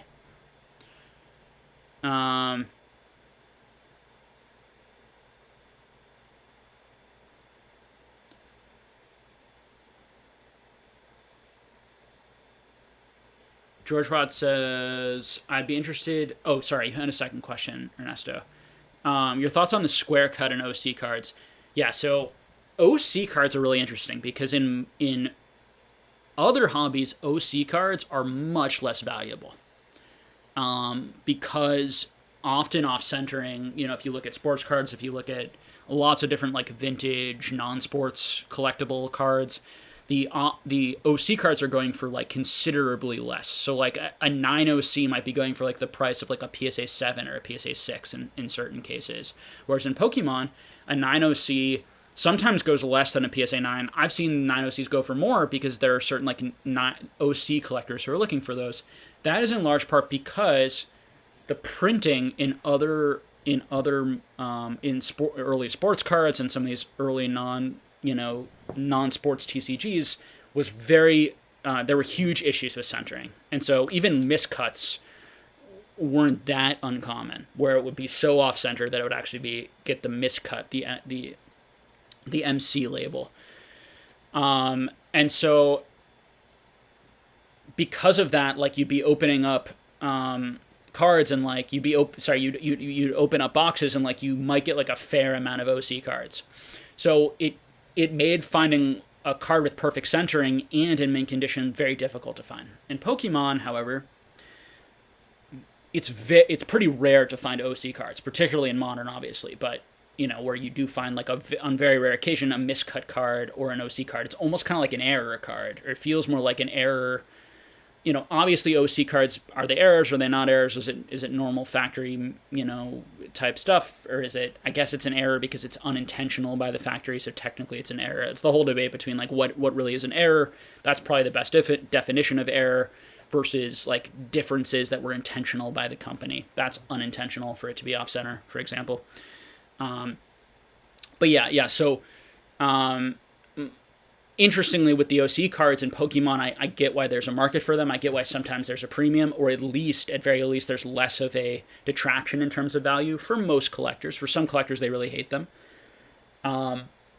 Because it's just very unusual. Most of the times, there's plenty of off-centering in vintage cards, but it's usually not enough for that OC grading, particularly the modern OC grading, which I think has gotten stricter.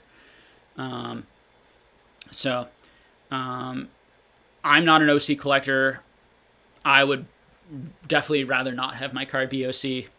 I think miscuts are more interesting than OC because like they're rarer and they're kind of even more, if you're going to go for it, you might as well go extreme, I guess.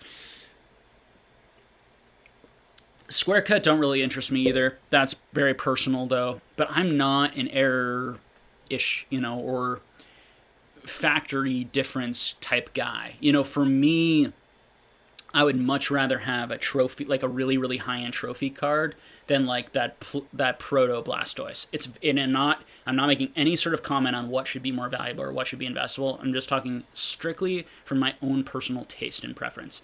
I like stuff that was made intentionally and was distributed intentionally. I'm not exactly sure why. It just appeals to me more, that type of, like, we can say manufactured rarity outside of that sort of like random happenstance, type thing.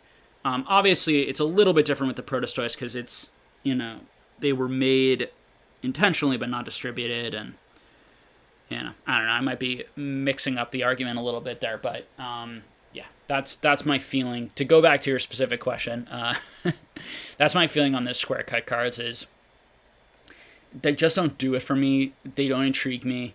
I also really don't like those like 4 position cards in like Expedition, for example. I just never liked those cards. I find them kind of, ugly. I find the text on it ugly. Again, that's just me personally. Never yuck someone's yum. Like, people who really like those cards and are willing to pay a huge premium because they really like them, it makes sense to me why they would like them, because they're rare, they're difficult to find, and people like that sort of stuff. So, it's just not for me. Let's see. Ravdeep Bagri says, I'm bullish on Modern, but that is due to the quality of the alternate arts. Yeah, so I really like the alternate arts too, and as a collector, I'm all about them, and I really enjoy them. As an investor, I would be a little bit concerned because they're just going to come out with more and more cool ones. And so, yes, the first ones might have some sort of historic value, but you have to understand that, like, every time they come out with new cards, there's always a risk that they're going to actually be printing more of them than people realize. They're going to be kept in pristine mint condition too. And, versus the old stuff, which was beat up because people didn't think of it as investable. It wasn't like these, the Umbreon full art. I'll pick on that one from Japan right now. It's selling for like, the alternative art that's selling for like, what, $1,500 or $1,400 or something, where it's like, if you pull that, you're going to sleeve that up immediately and take extreme care. So it doesn't mean that they can't, now at $1,400, that card's just, to me, just so overpriced, right? But if that card was like $100 or a couple $100, then I'd be like, yeah, okay. I mean, I still think it's expensive. And again, this is how far off I am from the Modern market. Like, that's so much more than I would ever pay for that. Like, I'm not even in near the same ballpark. And I really like that card. I think it's really, really cool. So it is what it is. I'm way off from where the market is currently. And when you're way off from where the market is currently, of course, you don't buy. You shouldn't buy in things that you think are way overpriced. But that's my main reason, is just that's a brand new card. It's had no time in the market. There are going to be a number more, even though those in particular are very difficult to pull. Alternative arts in the future, you have to be very careful about the pull rate, because there are going to be some sets where they're much easier to pull than other sets. I know that those are very difficult to pull, quite difficult. Even so, there's still going to be many, many hundreds of PSA 10s, maybe a number of thousands of those in PSA 10, versus you can get cards that there are 100 of ever for $2,000 right now, right? 100 ever in the world, like total, not 100 PSA 10s, 100 distributed. So it's just such a rarity difference now. And I really like those cards. Like, some of those cards have really cool arts and really cool stories and actually have an interesting historic story. Now, this card might have a story of like, well, it's one of the first alternative arts. It's the first Umbreon alternative art. It's great looking. Absolutely. Right. And let's add that it's historic because it's from that an Eevee set, and people love Eevee. I think Eevee's underrated, believe it or not, in the evolutions, and that the fact that they're just going to have more evolutions probably in the future. Eventually, they're probably going to have like a dragon evolution. They're going to keep adding ones for different types. And I think that will continue to connect generations, to those things. So there are things to be bullish. The problem is it's already so insanely expensive, on a card like that. For something brand new, that would be like for a prize. That's how much a prize card should cost coming out of the gate, not a card that's like you get in promos or you get in a set.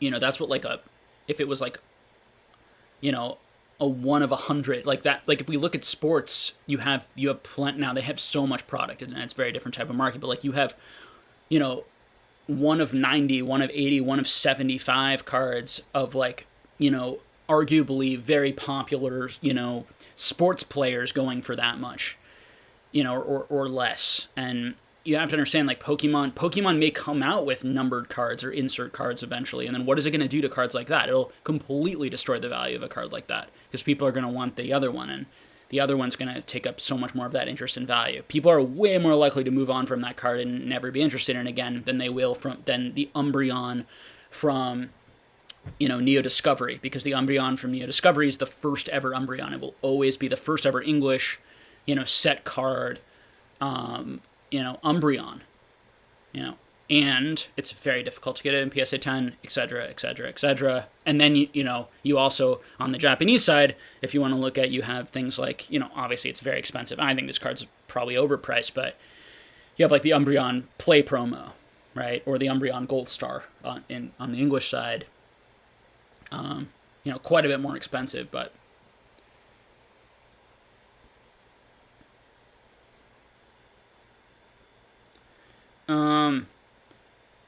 hey, Salmu again, nice to see ya. But I love hearing, if anyone has, like,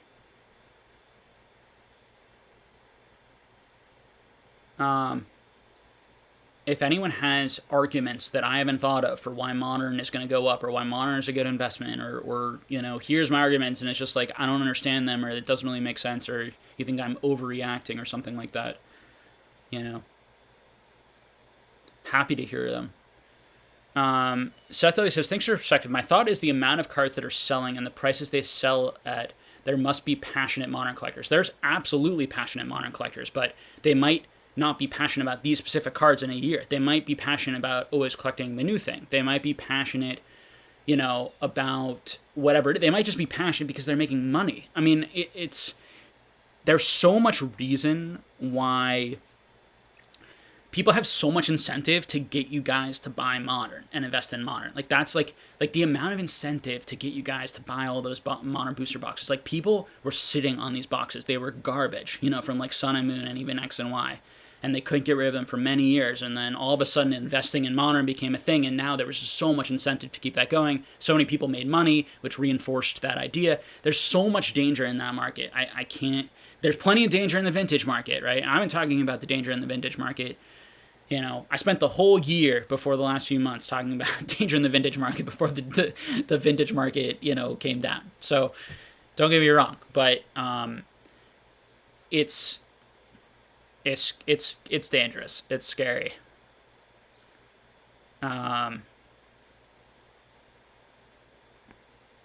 E says, I'm not bullish in Modern from an investment perspective, but I'm still buying up all the alt arts, because the Sword and Shield alt arts, because I want them for my collection. Yeah, I have Modern too for the same reason, because I really enjoy it.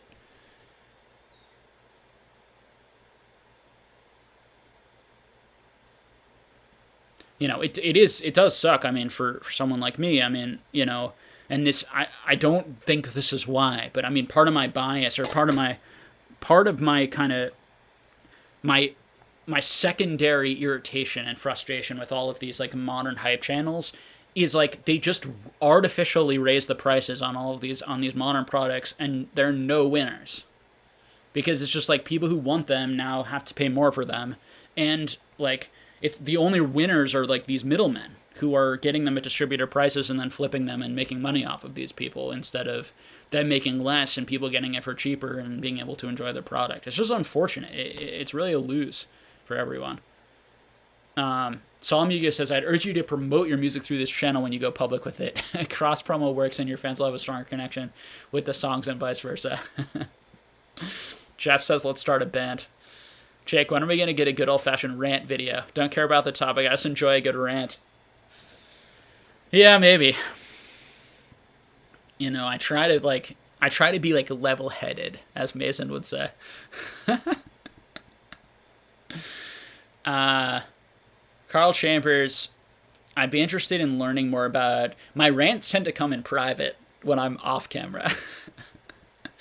And then when I'm on camera, I try to be a little bit more well-rounded in my perspective and calmer, so I can say things that are maybe more reasonable.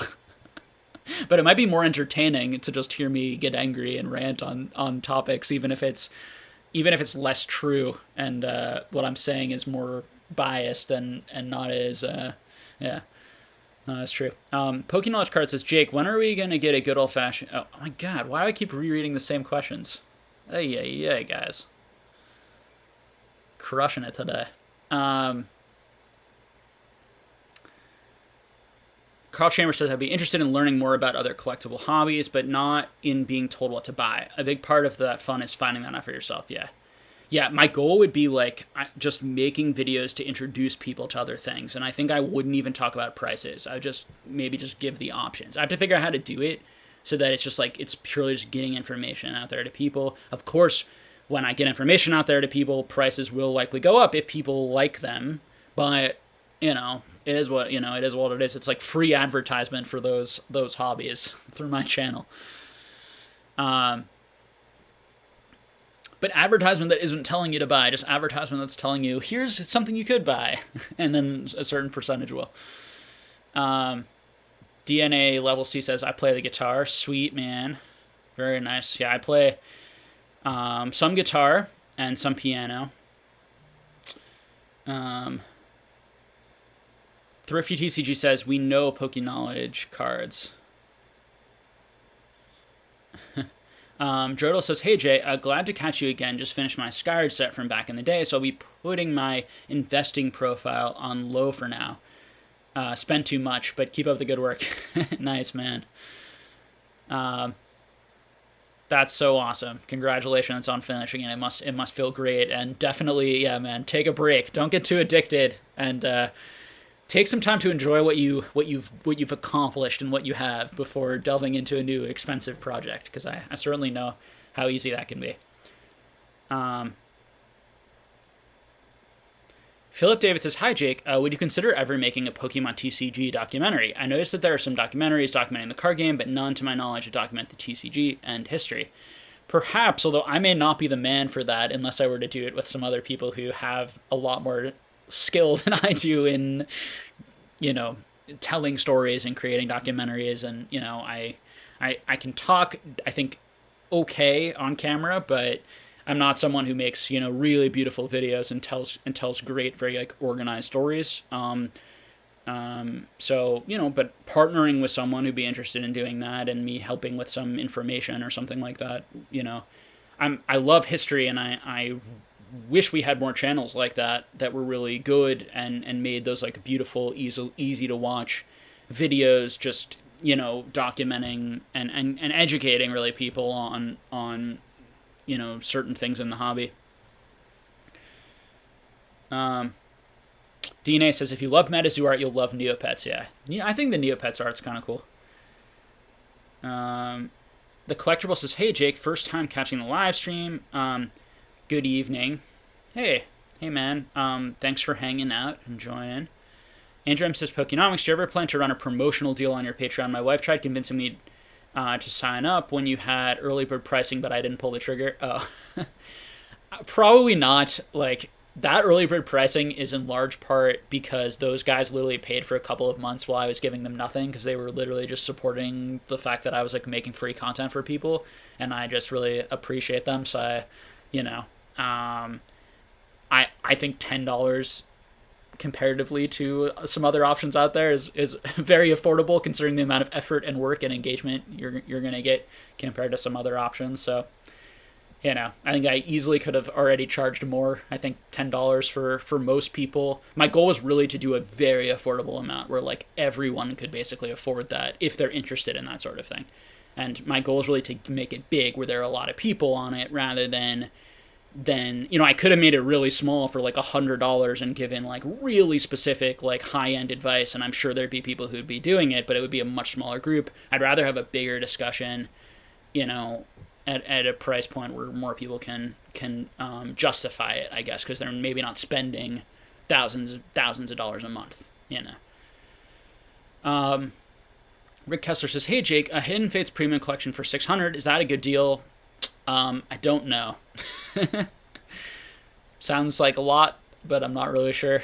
On a specific one like that. I mean, overall, my feelings on Hidden Fates is seems probably won't get a reprint, at this point. Maybe some restocks of certain, items that are still sitting on distributor shelves somewhere, and in warehouses. But I know that there are a lot of big stores who are stocking up on Hidden Fates, and that's probably a good sign, because maybe some of them have some sort of like insider info that they're not going to reprint.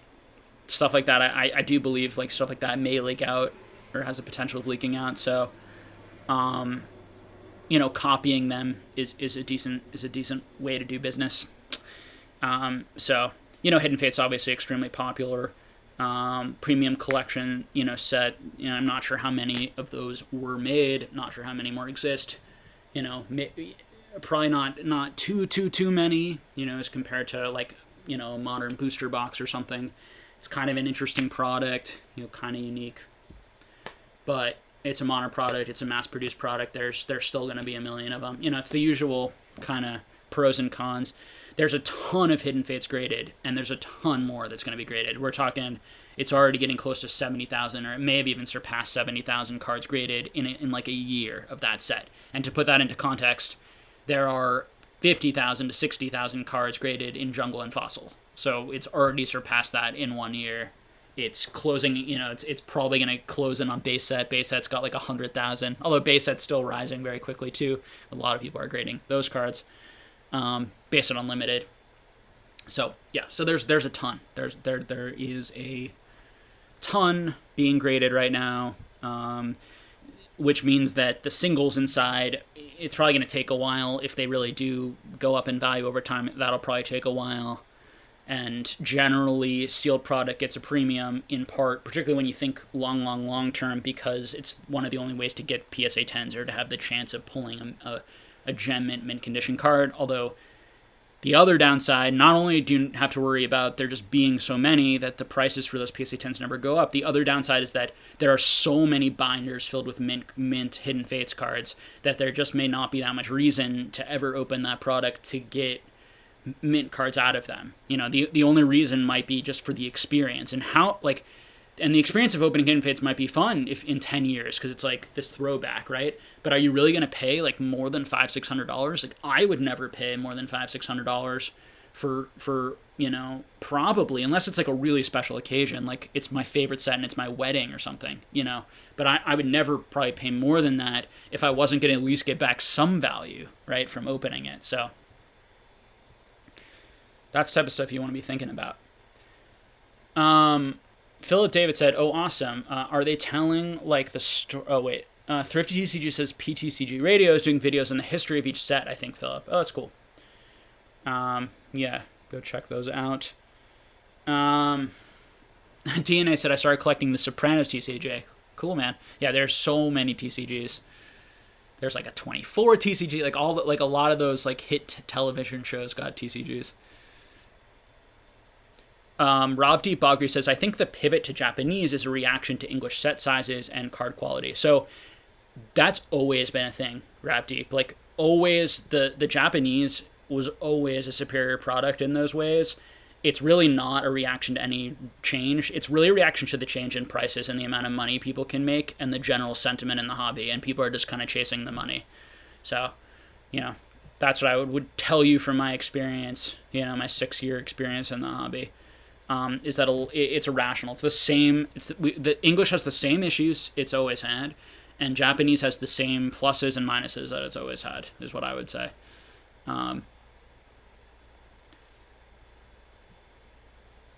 Luisa Speraza says, "What do you think about Skyrim and Aquapolis? I think it's so undervalued. What's your thoughts?"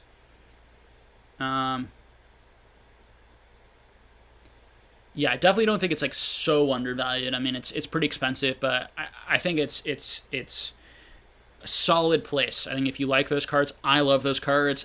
If I were to buy PSA 10s right now of set cards, that would be high on the list of things that I might buy. If I was still fill, if I see a decent deal on one of those and I need it to fill a hole in my collection, I would probably buy it. Just being honest.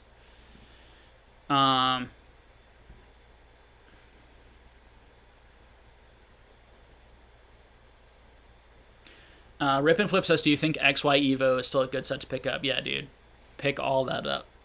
And he says, laugh out loud. He's joking. Rick Kessler, the Generations premium boxes, any thoughts? Are those figures even worth it? Yeah, those premium boxes were being fire sold, like liquidated a year ago at like $10 a box, like even less. Generations was a set no one was interested in. Radiant Collection, I don't really like the Radiant Collection that much in English. Here's an example to go to that Japanese point where like Pokekayun was just a much cooler looking card for me, and Pokekayun's very expensive, Generation's very expensive. It's fine. I mean, people are gonna like what they like. There may not be that much, but like, it's just these. It's the time to buy that was before all of the hype went to it. It's not. I just don't chase after those things unless you really like those cards and you want to collect those. That's completely different. You got to pay what the market is charging when you want something.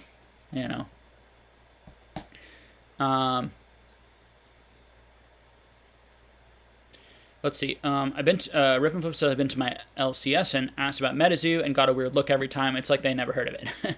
Kako says, the question is not if it will go up or not. The question is just like in Pokemon, the guys hoarding the boxes are doing it because they like it or because they think they can get money off of it.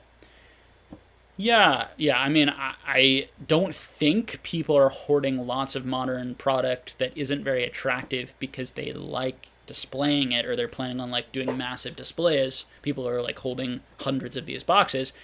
They might like it, but why do they like it? They like it because it feels like money, or it feels like it's going to go up over time, or it feels like they have product that they can open and it's really fun.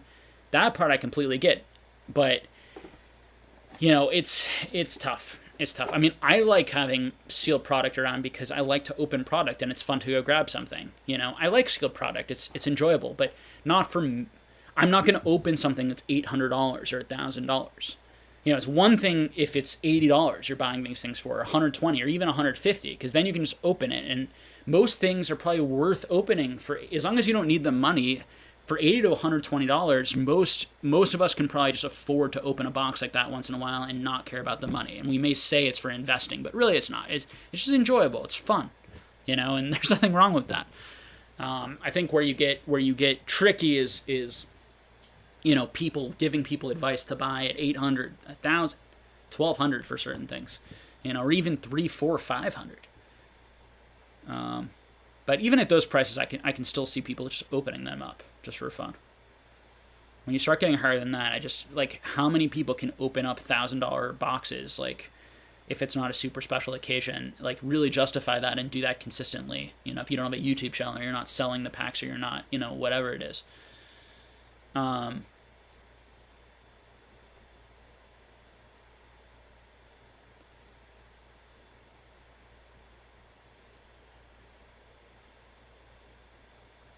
Let's see, a lot of interesting comments.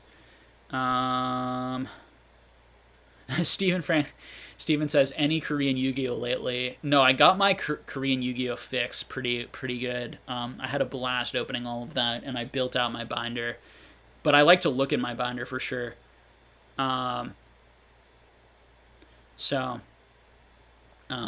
Big fan of it. I really think it's a great way to collect and have some fun in vintage Yu-Gi-Oh.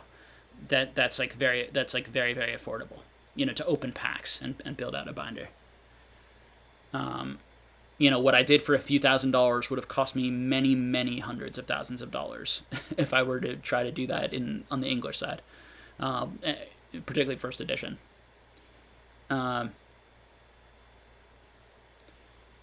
Auger says MetaZoo might end up like Digimon, completely unavailable for a year, and then the price crashes. Could be. Mason's here. Hey, Mason. Sure would love the MetaZoo I ordered months ago. Oh, it still hasn't arrived.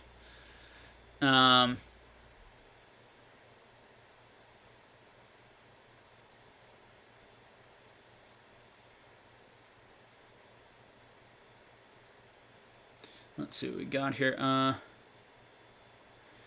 The Collectible says, I've been working hard on my Hidden Fates binder, mostly from packs I've opened, and sometimes worry about the cards. How do you store your binder cards, and have you got any tips on preserving them? So yes, so I like double sleeving my cards, and I like using. Let's see if I have any near me. Don't have any exactly right near me.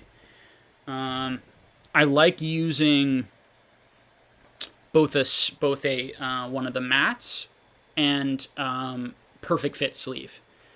And so there are a bunch of different brands. Some brands are better than other brands. But I like using both of those, and then I put it, in one of, I do have a binder here, like one of these binders, because I really like the feel. This is actually, free plug for them, a solid. They were really cheap for a while. I was buying a lot of them. I think I might have raised the price some on myself, because it was like kind of a new company. So far, really sturdy, really good quality, and it has that kind of like that faux, they call it like faux leather, fake leather feel. I find that I look at my binders a lot, and so buying slightly higher quality binders with the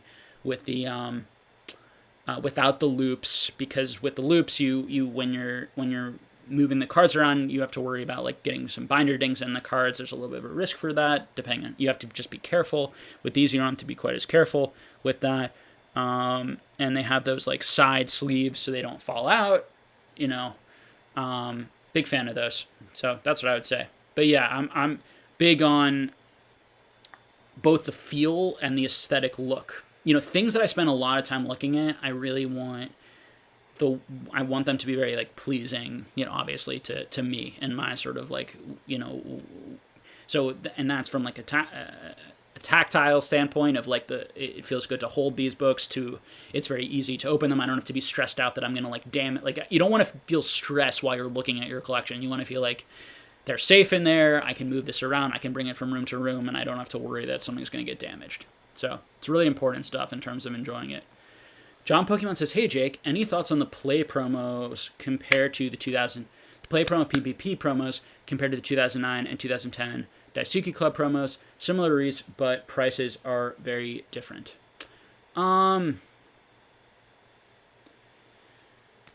Yeah, all these things are interesting. Let me see. I don't know like what the prices for these things are right now, like off the top of my head, to be completely honest. So it's hard for me to comment without like doing a bit of research. But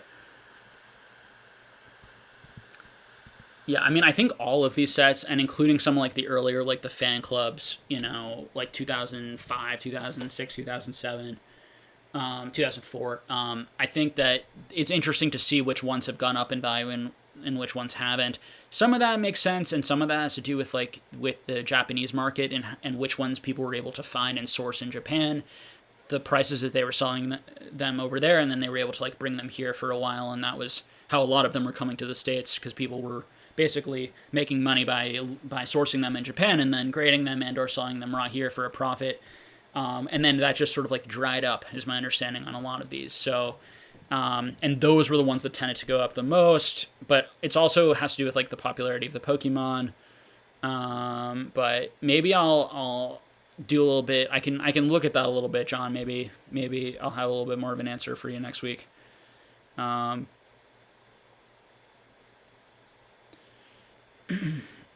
I like the 2009, 2010. I like the borders on them though. All right. SGR 7th, they have the Diamond and Pearl era layouts of the cards, which I like. SGR 7th says, "What price is good to sell a card or a box set? When the price gets too high, the more expensive, the more the headache."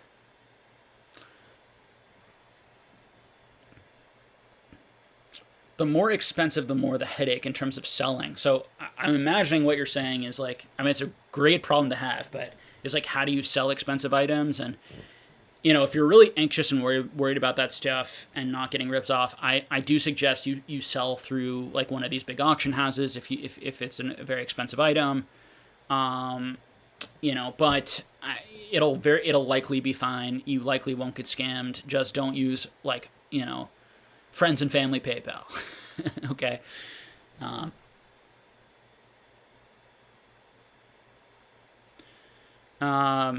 Basic Terms says, "Hey Mason, are you selling? I'll need one for my sealed collection." Are you guys talking about MetaZoo? Rip and Flip says that it's weird to tell graders to grade harder from our discussion before. Sorry, I'm so far behind in the chat. Per always, try to get to everyone's questions as best I can. Saul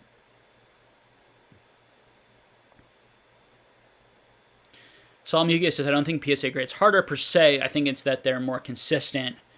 Yeah, that could be too. That it's more like, you know, and I would say that like most of the cards I sent in, like that come back 10s, like I'll see how this next submission does. But like I sent in a bunch of good cards, and the submission I had before was not my most high quality cards. It was just it was like cards that there was actually like a $7.50 a card grading special, and I just like quickly threw some stuff together and sent it out.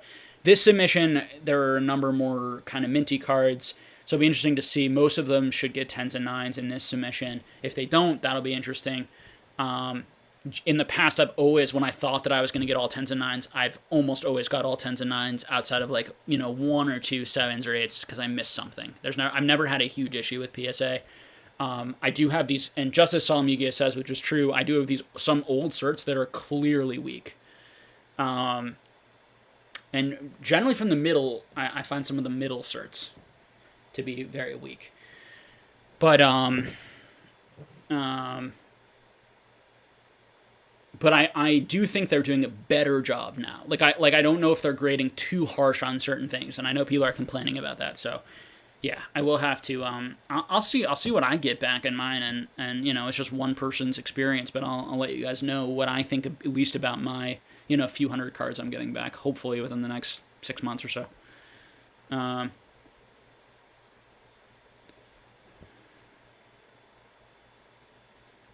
Mason Barry says, I can't sell what I don't have.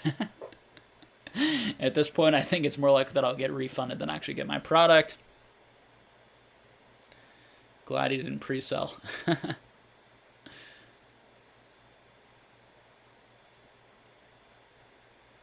All right, so, am I freezing here a little bit? Okay, so, I do apologize. It's at 5:05. I'm a little bit over the time I usually end these. I will take a couple of questions maybe towards the end of the chat.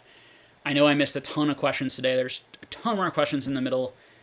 As always, I really appreciate all the great questions. It's what makes this live stream interesting and enjoyable. If you guys didn't ask questions, I'd come up with some stuff. You just hear me kind of ramble on a bunch of things.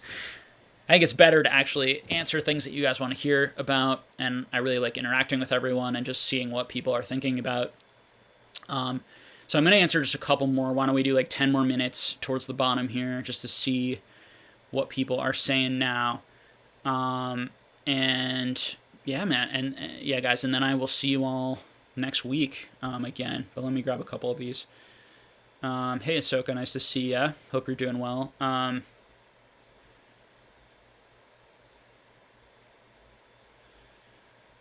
Yeah, Hisoka saying it didn't have organic growth of these types of things. Yeah, I mean, organic growth is a weird sort of thing. I mean, people, there's a fine line between organic growth and being like a salesman and pushing stuff, which is what most companies and products do. So I think that there are some stuff where it's like they did push really hard, which might have some negative consequences in the future. I'm just not sure.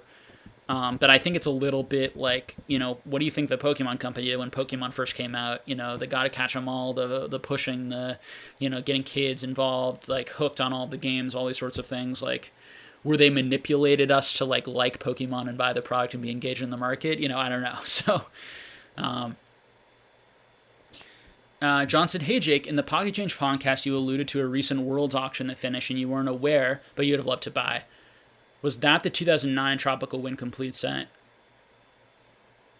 John said, I won the complete 2009 set. Yes, that was the set. I would have bought that 100%. And yes, you got a complete steal. Congratulations. That's hilarious that you got them. Yes, I would have bought that myself. So that doesn't mean that it's going to go up in value, but you got it for a price that I certainly would have bought it for. And to me, they're was very underpriced. And it's just not smart to put cards like that in that type of auction when a lot of people aren't going to know about it who might be interested. That's something that you want to put in you either want to put buy it now, you want to consign it through someone like Scott or something who sells a lot of those types of cards. So a lot of the people interested would watch it, and he would promote it on his channel so it would get out there, and or consign it through, Heritage or Golden or PWCC, where there are going to be a lot of eyes on it. It would have gone for much, much more. Like, guaranteed it would have gone for a lot more, because a few of us who didn't hear about it would have been more. So I 100% know it would have gone for higher. So in that sense, you got a really good deal, because even in the current market, that was a low price. So congratulations. If you want to get out of them, hit me up. I'm just joking. Congrats on the cards. It's awesome. Omnipoke says, hey Jake, deal done on my Skarmory, by the way. Congrats, man. That was an amazing deal. That's really, I'm happy for you that you were able to get all those great cards for it. It just goes to show you, that incredible upside on those low pop cards and what people are willing to pay. And I've gotten offers on my cards like that too, and I've taken some. So it's it's why going for some of those things just presents that opportunity, that huge upside opportunity. Obi-Bon Kenobi says, hope you're doing well. Any plans to open any modern TCG products soon? I'd like to, yeah. I have opened up some. I'm just doing it privately. I found that I really like to collect and open stuff privately, and then I don't like doing it for the channel that much, because when I'm doing it for the channel, I have to think about like engaging and being entertaining on some level, even though, that's not necessarily my strong suit. And when I'm opening for myself, and the thing that really I have to do, I feel like I have to like go quick enough so that people aren't like, it's not so draining and boring for people to see the next pack. When I do it by myself, I can like take my complete time, relax. It's not for an audience, and I just find that I enjoy it more. So that's really the reason. So if I was able to get like a lot of product for free or for cheap, not for free, excuse me, for cheap or retail or whatever, if I could get like a couple of boxes, maybe I could open one for the channel if you guys really want to open stuff with me. The other thing though is just like, maybe some of you guys do really like my opening styles, because I'm super not hypey and I like take my time and I'm just like a dude opening these things, and I enjoy what I enjoy and I can talk about it in real time. But like, there's so many opening channels and there's so many people doing that I feel like you guys already have plenty of like good options with like really nice, great people in the hobby. So I feel like what I can add is more of this this type of talk and perspective. So that's why I don't do them. George Bot says, sorry to belabor the point, but modern Pokemon has collectors/players to pick up slack in demand when hype leaves. Not the case in MetaZoo/crypto, so I don't agree that modern this year is comparable. Yeah, I actually think modern Pokemon is more expensive and more overpriced potentially than some MetaZoo stuff. Like, I think MetaZoo has a lot more upside. Definitely has more upside than some of this modern English stuff. And in terms of the collector/players to pick up the slack when the hype dies, I completely agree, but it's the prices for these things. So I think that absolutely these MetaZoo boxes could collapse. I don't see the Kickstarter box going for less than $500, because there are just so few of them that it's kind of this oddity that I think people will like and want, just because of how few there are. And so if they go from like 3,000 to 500, I that's definitely possible. I also see a lot of these like modern boxes that could do the same thing, on a percentage basis. Now, if you're buying modern at $100 or $80, it's very different. Pokemon, it's a very different situation. I think that there's much less risk and downside. There's also much less upside, because these MetaZoo booster boxes could be selling back for $10,000. Like if MetaZoo becomes a hit and does extremely well this year, which is a humongous if, you could see $10,000 prices on these. You have to understand that there might only be 1,000 of these left, 500 to 1,000 of these sealed left in the world. That's just very, very low for something. If it were to take off, and I want to repeat this, it probably won't. The odds are against them, but they clearly know what they're doing, and they're doing a good job, and, we'll just have to see. But that's just my opinion, George. But feel free to have, your own perspective, and I understand where you're coming from, but collectors and players are not buying these sealed booster boxes at $700-800. I can tell you that much. It's investors. It's people who are doing it because they think it's going to go up in price. And I'm gonna avoid mentioning specific sets that I always hate on, but I just 100%. And it's the same thing for the MetaZoo. It's very similar. It's a very similar type of person who's buying this stuff. Nolan MB says, but it's a great conversation, George. So I'm really glad you're and you make it. And we'll have to see. It's a conversation where everyone's just gonna keep having. Nolan MB says, hi Jake, do you know anything about pull rates on the Japanese Neo Shining cards compared to English? There seems to be, and one thing I will say before going on to that, George, what modern Pokemon does have is the IP behind it, and that's a clear potential humongous strength. Okay, so in that sense, that's why the risk might be a lot lower, particularly if you're buying near or around MSRP, much lower risk in terms of losing your money than buying MetaZoo, 100%. You and I would be complete in agreement around that. Okay, just because the strength of the IP, the engagement of the IP, and the IP is not going anywhere. Now, cards might go somewhere, but the IP won't. Okay. Nolan MB says, hi Jake, do you know anything about pull rates on the Japanese Neo Shining cards compared to English? There seems to be a lot less in the PSA population. Do we think there are just lots in Japan? The pull rates are much lower. That's why. So it's something like 1 in 400 packs. Now you have to keep in mind there's 60 packs per box. But those are some of the numbers I've heard people guess at, people who've opened a lot of it or done the research. So much more difficult to pull some of those shinings than on the English side. Let's see here. Peak Dachu says, thoughts on Scott Pratte? Is he the best mind on the Pokemon market as a whole? Okay. I mean, my thoughts on Scott are that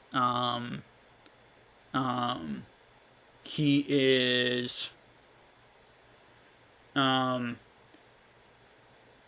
this is nothing against Scott, okay? But there are and I would think he would agree with this. There are so many smart, knowledgeable people. There are plenty of people kind of like me who have just been super engaged in the last 4 to 5 years. There are, and most of these people don't have YouTube channels and aren't talking to anyone. And then there are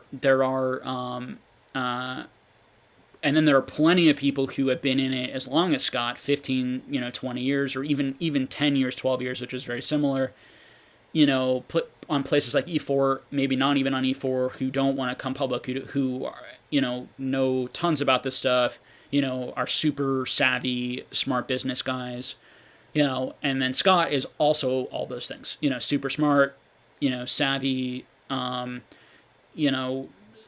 I think pretty calm and stable, and has a generally good disposition probably for investing in markets, and certainly been extremely successful in terms of building up his company, his brand, his all sorts of thing, all that type of stuff. He's also built up, one of the most impressive, certainly trophy collections. I don't know exactly what he has left, if he has everything still, or if he's sold this year, whatever he's doing, but probably has a lot of it, maybe all of it, or almost all of the high-end stuff he might just be holding. I don't know. But, so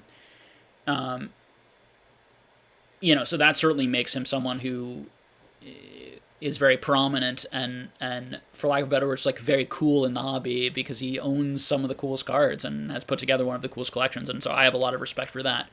All that being said, and he's personally given me so much as just a consumer of his content. Now, he's gotten a lot from that because he has a Patreon and makes very good money on that, and has built a huge successful business and has made a lot of money off of Pokemon. So it's not, it's a two-way thing. He's gotten a lot from Pokemon, and he's given a lot to Pokemon, as it should be. So those are my feelings on Scott. Those are my feelings on a lot of people, people like Rusty, a number of these guys, someone like Charlie Herlocker, a little bit less known, I have a lot of respect for all of these people because they're very smart and they've been doing this a long time. And I think you can learn a lot from them. And I personally have learned a lot from watching them. I would not be where I am right now if they hadn't been sharing certain info and details.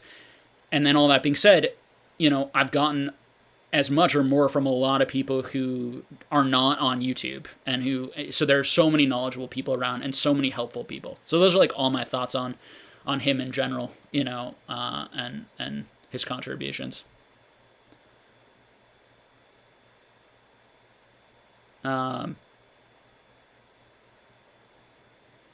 Hisoka says back to our discussion before. I don't think Yu-Gi-Oh! Or Pokemon talked about future value investment / grading. Yeah, that was the big mistake that Michael made. He did it once, though, to be fair, Hisoka, in a video, and that's it. Rudy is not... The people who are talking about money, like Gary, like Rudy, all these other people, they're not MetaZoo. And trust me, people in the time of Pokemon, when it was coming out, were talking about, is this investable? And the people selling it were certainly talking about, like, can we make money? How do we make money off of this product? All the same conversations that are happening now around it. So the company didn't talk about that, but I'm sure the company thought very hard and careful about how do we create a secondary market out of this, probably.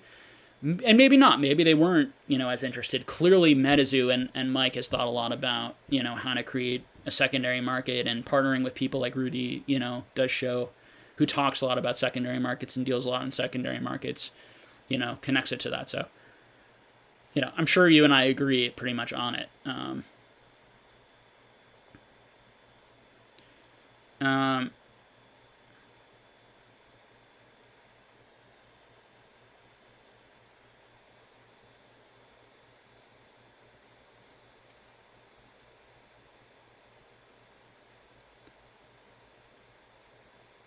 So I think we're probably going to end for today. I know people are still asking more questions. Really appreciate all the engagement today.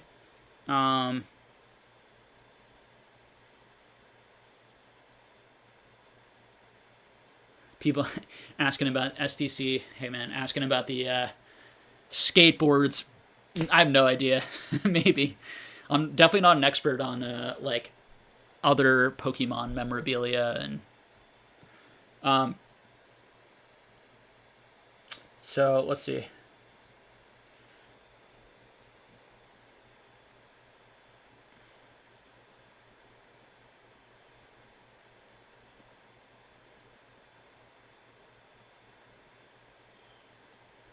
Okay, last one for today. Josh says, do you expect to see the pops of Nintendo EX era reverse hauls and PSA 10 to increase substantially?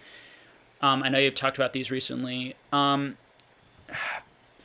I don't know the answer to that. I think that there might be some individuals with a lot of it who might send a bunch in, and you could see the pops increase substantially from the perspective of there's almost none right now, and a lot of the pops that have 0 could go to like 10 in the pop or 20 in the pop, which would be a substantial increase.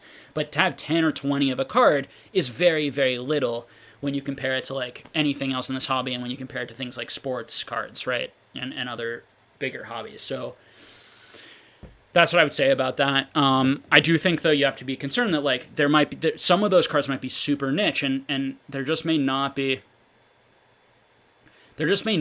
like very many people who are willing to pay a lot for like a PSA 10 version of one of those cards. And so 10 to 20 might be a decent amount, particularly if it's one seller, one collector who had a big collection of those, graded a bunch, and is now starting to sell them out all at once.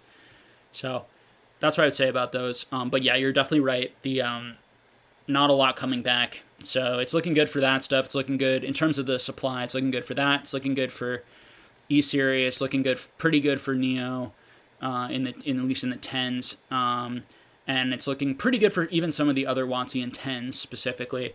And it's looking pretty good, very good actually, for like the Diamond and Pearl, some of the Black and White, and into the X and Y era, like early X and Y. Not a lot of those full arts coming back 10s, not a lot being graded, and those were pretty hard to grade. So gonna wrap it up there for today. You guys are still having good discussions here in the chat, which is good to see. Thank you all so much for joining. Next week we're gonna be having a guest. which should be an interesting conversation. Some of the stuff we talked about today, I'm sure we can talk about next week in greater detail with our next guest. And let's see what else. I think that's it. We'll try and do a video this week, but no promises outside of just this weekly live stream.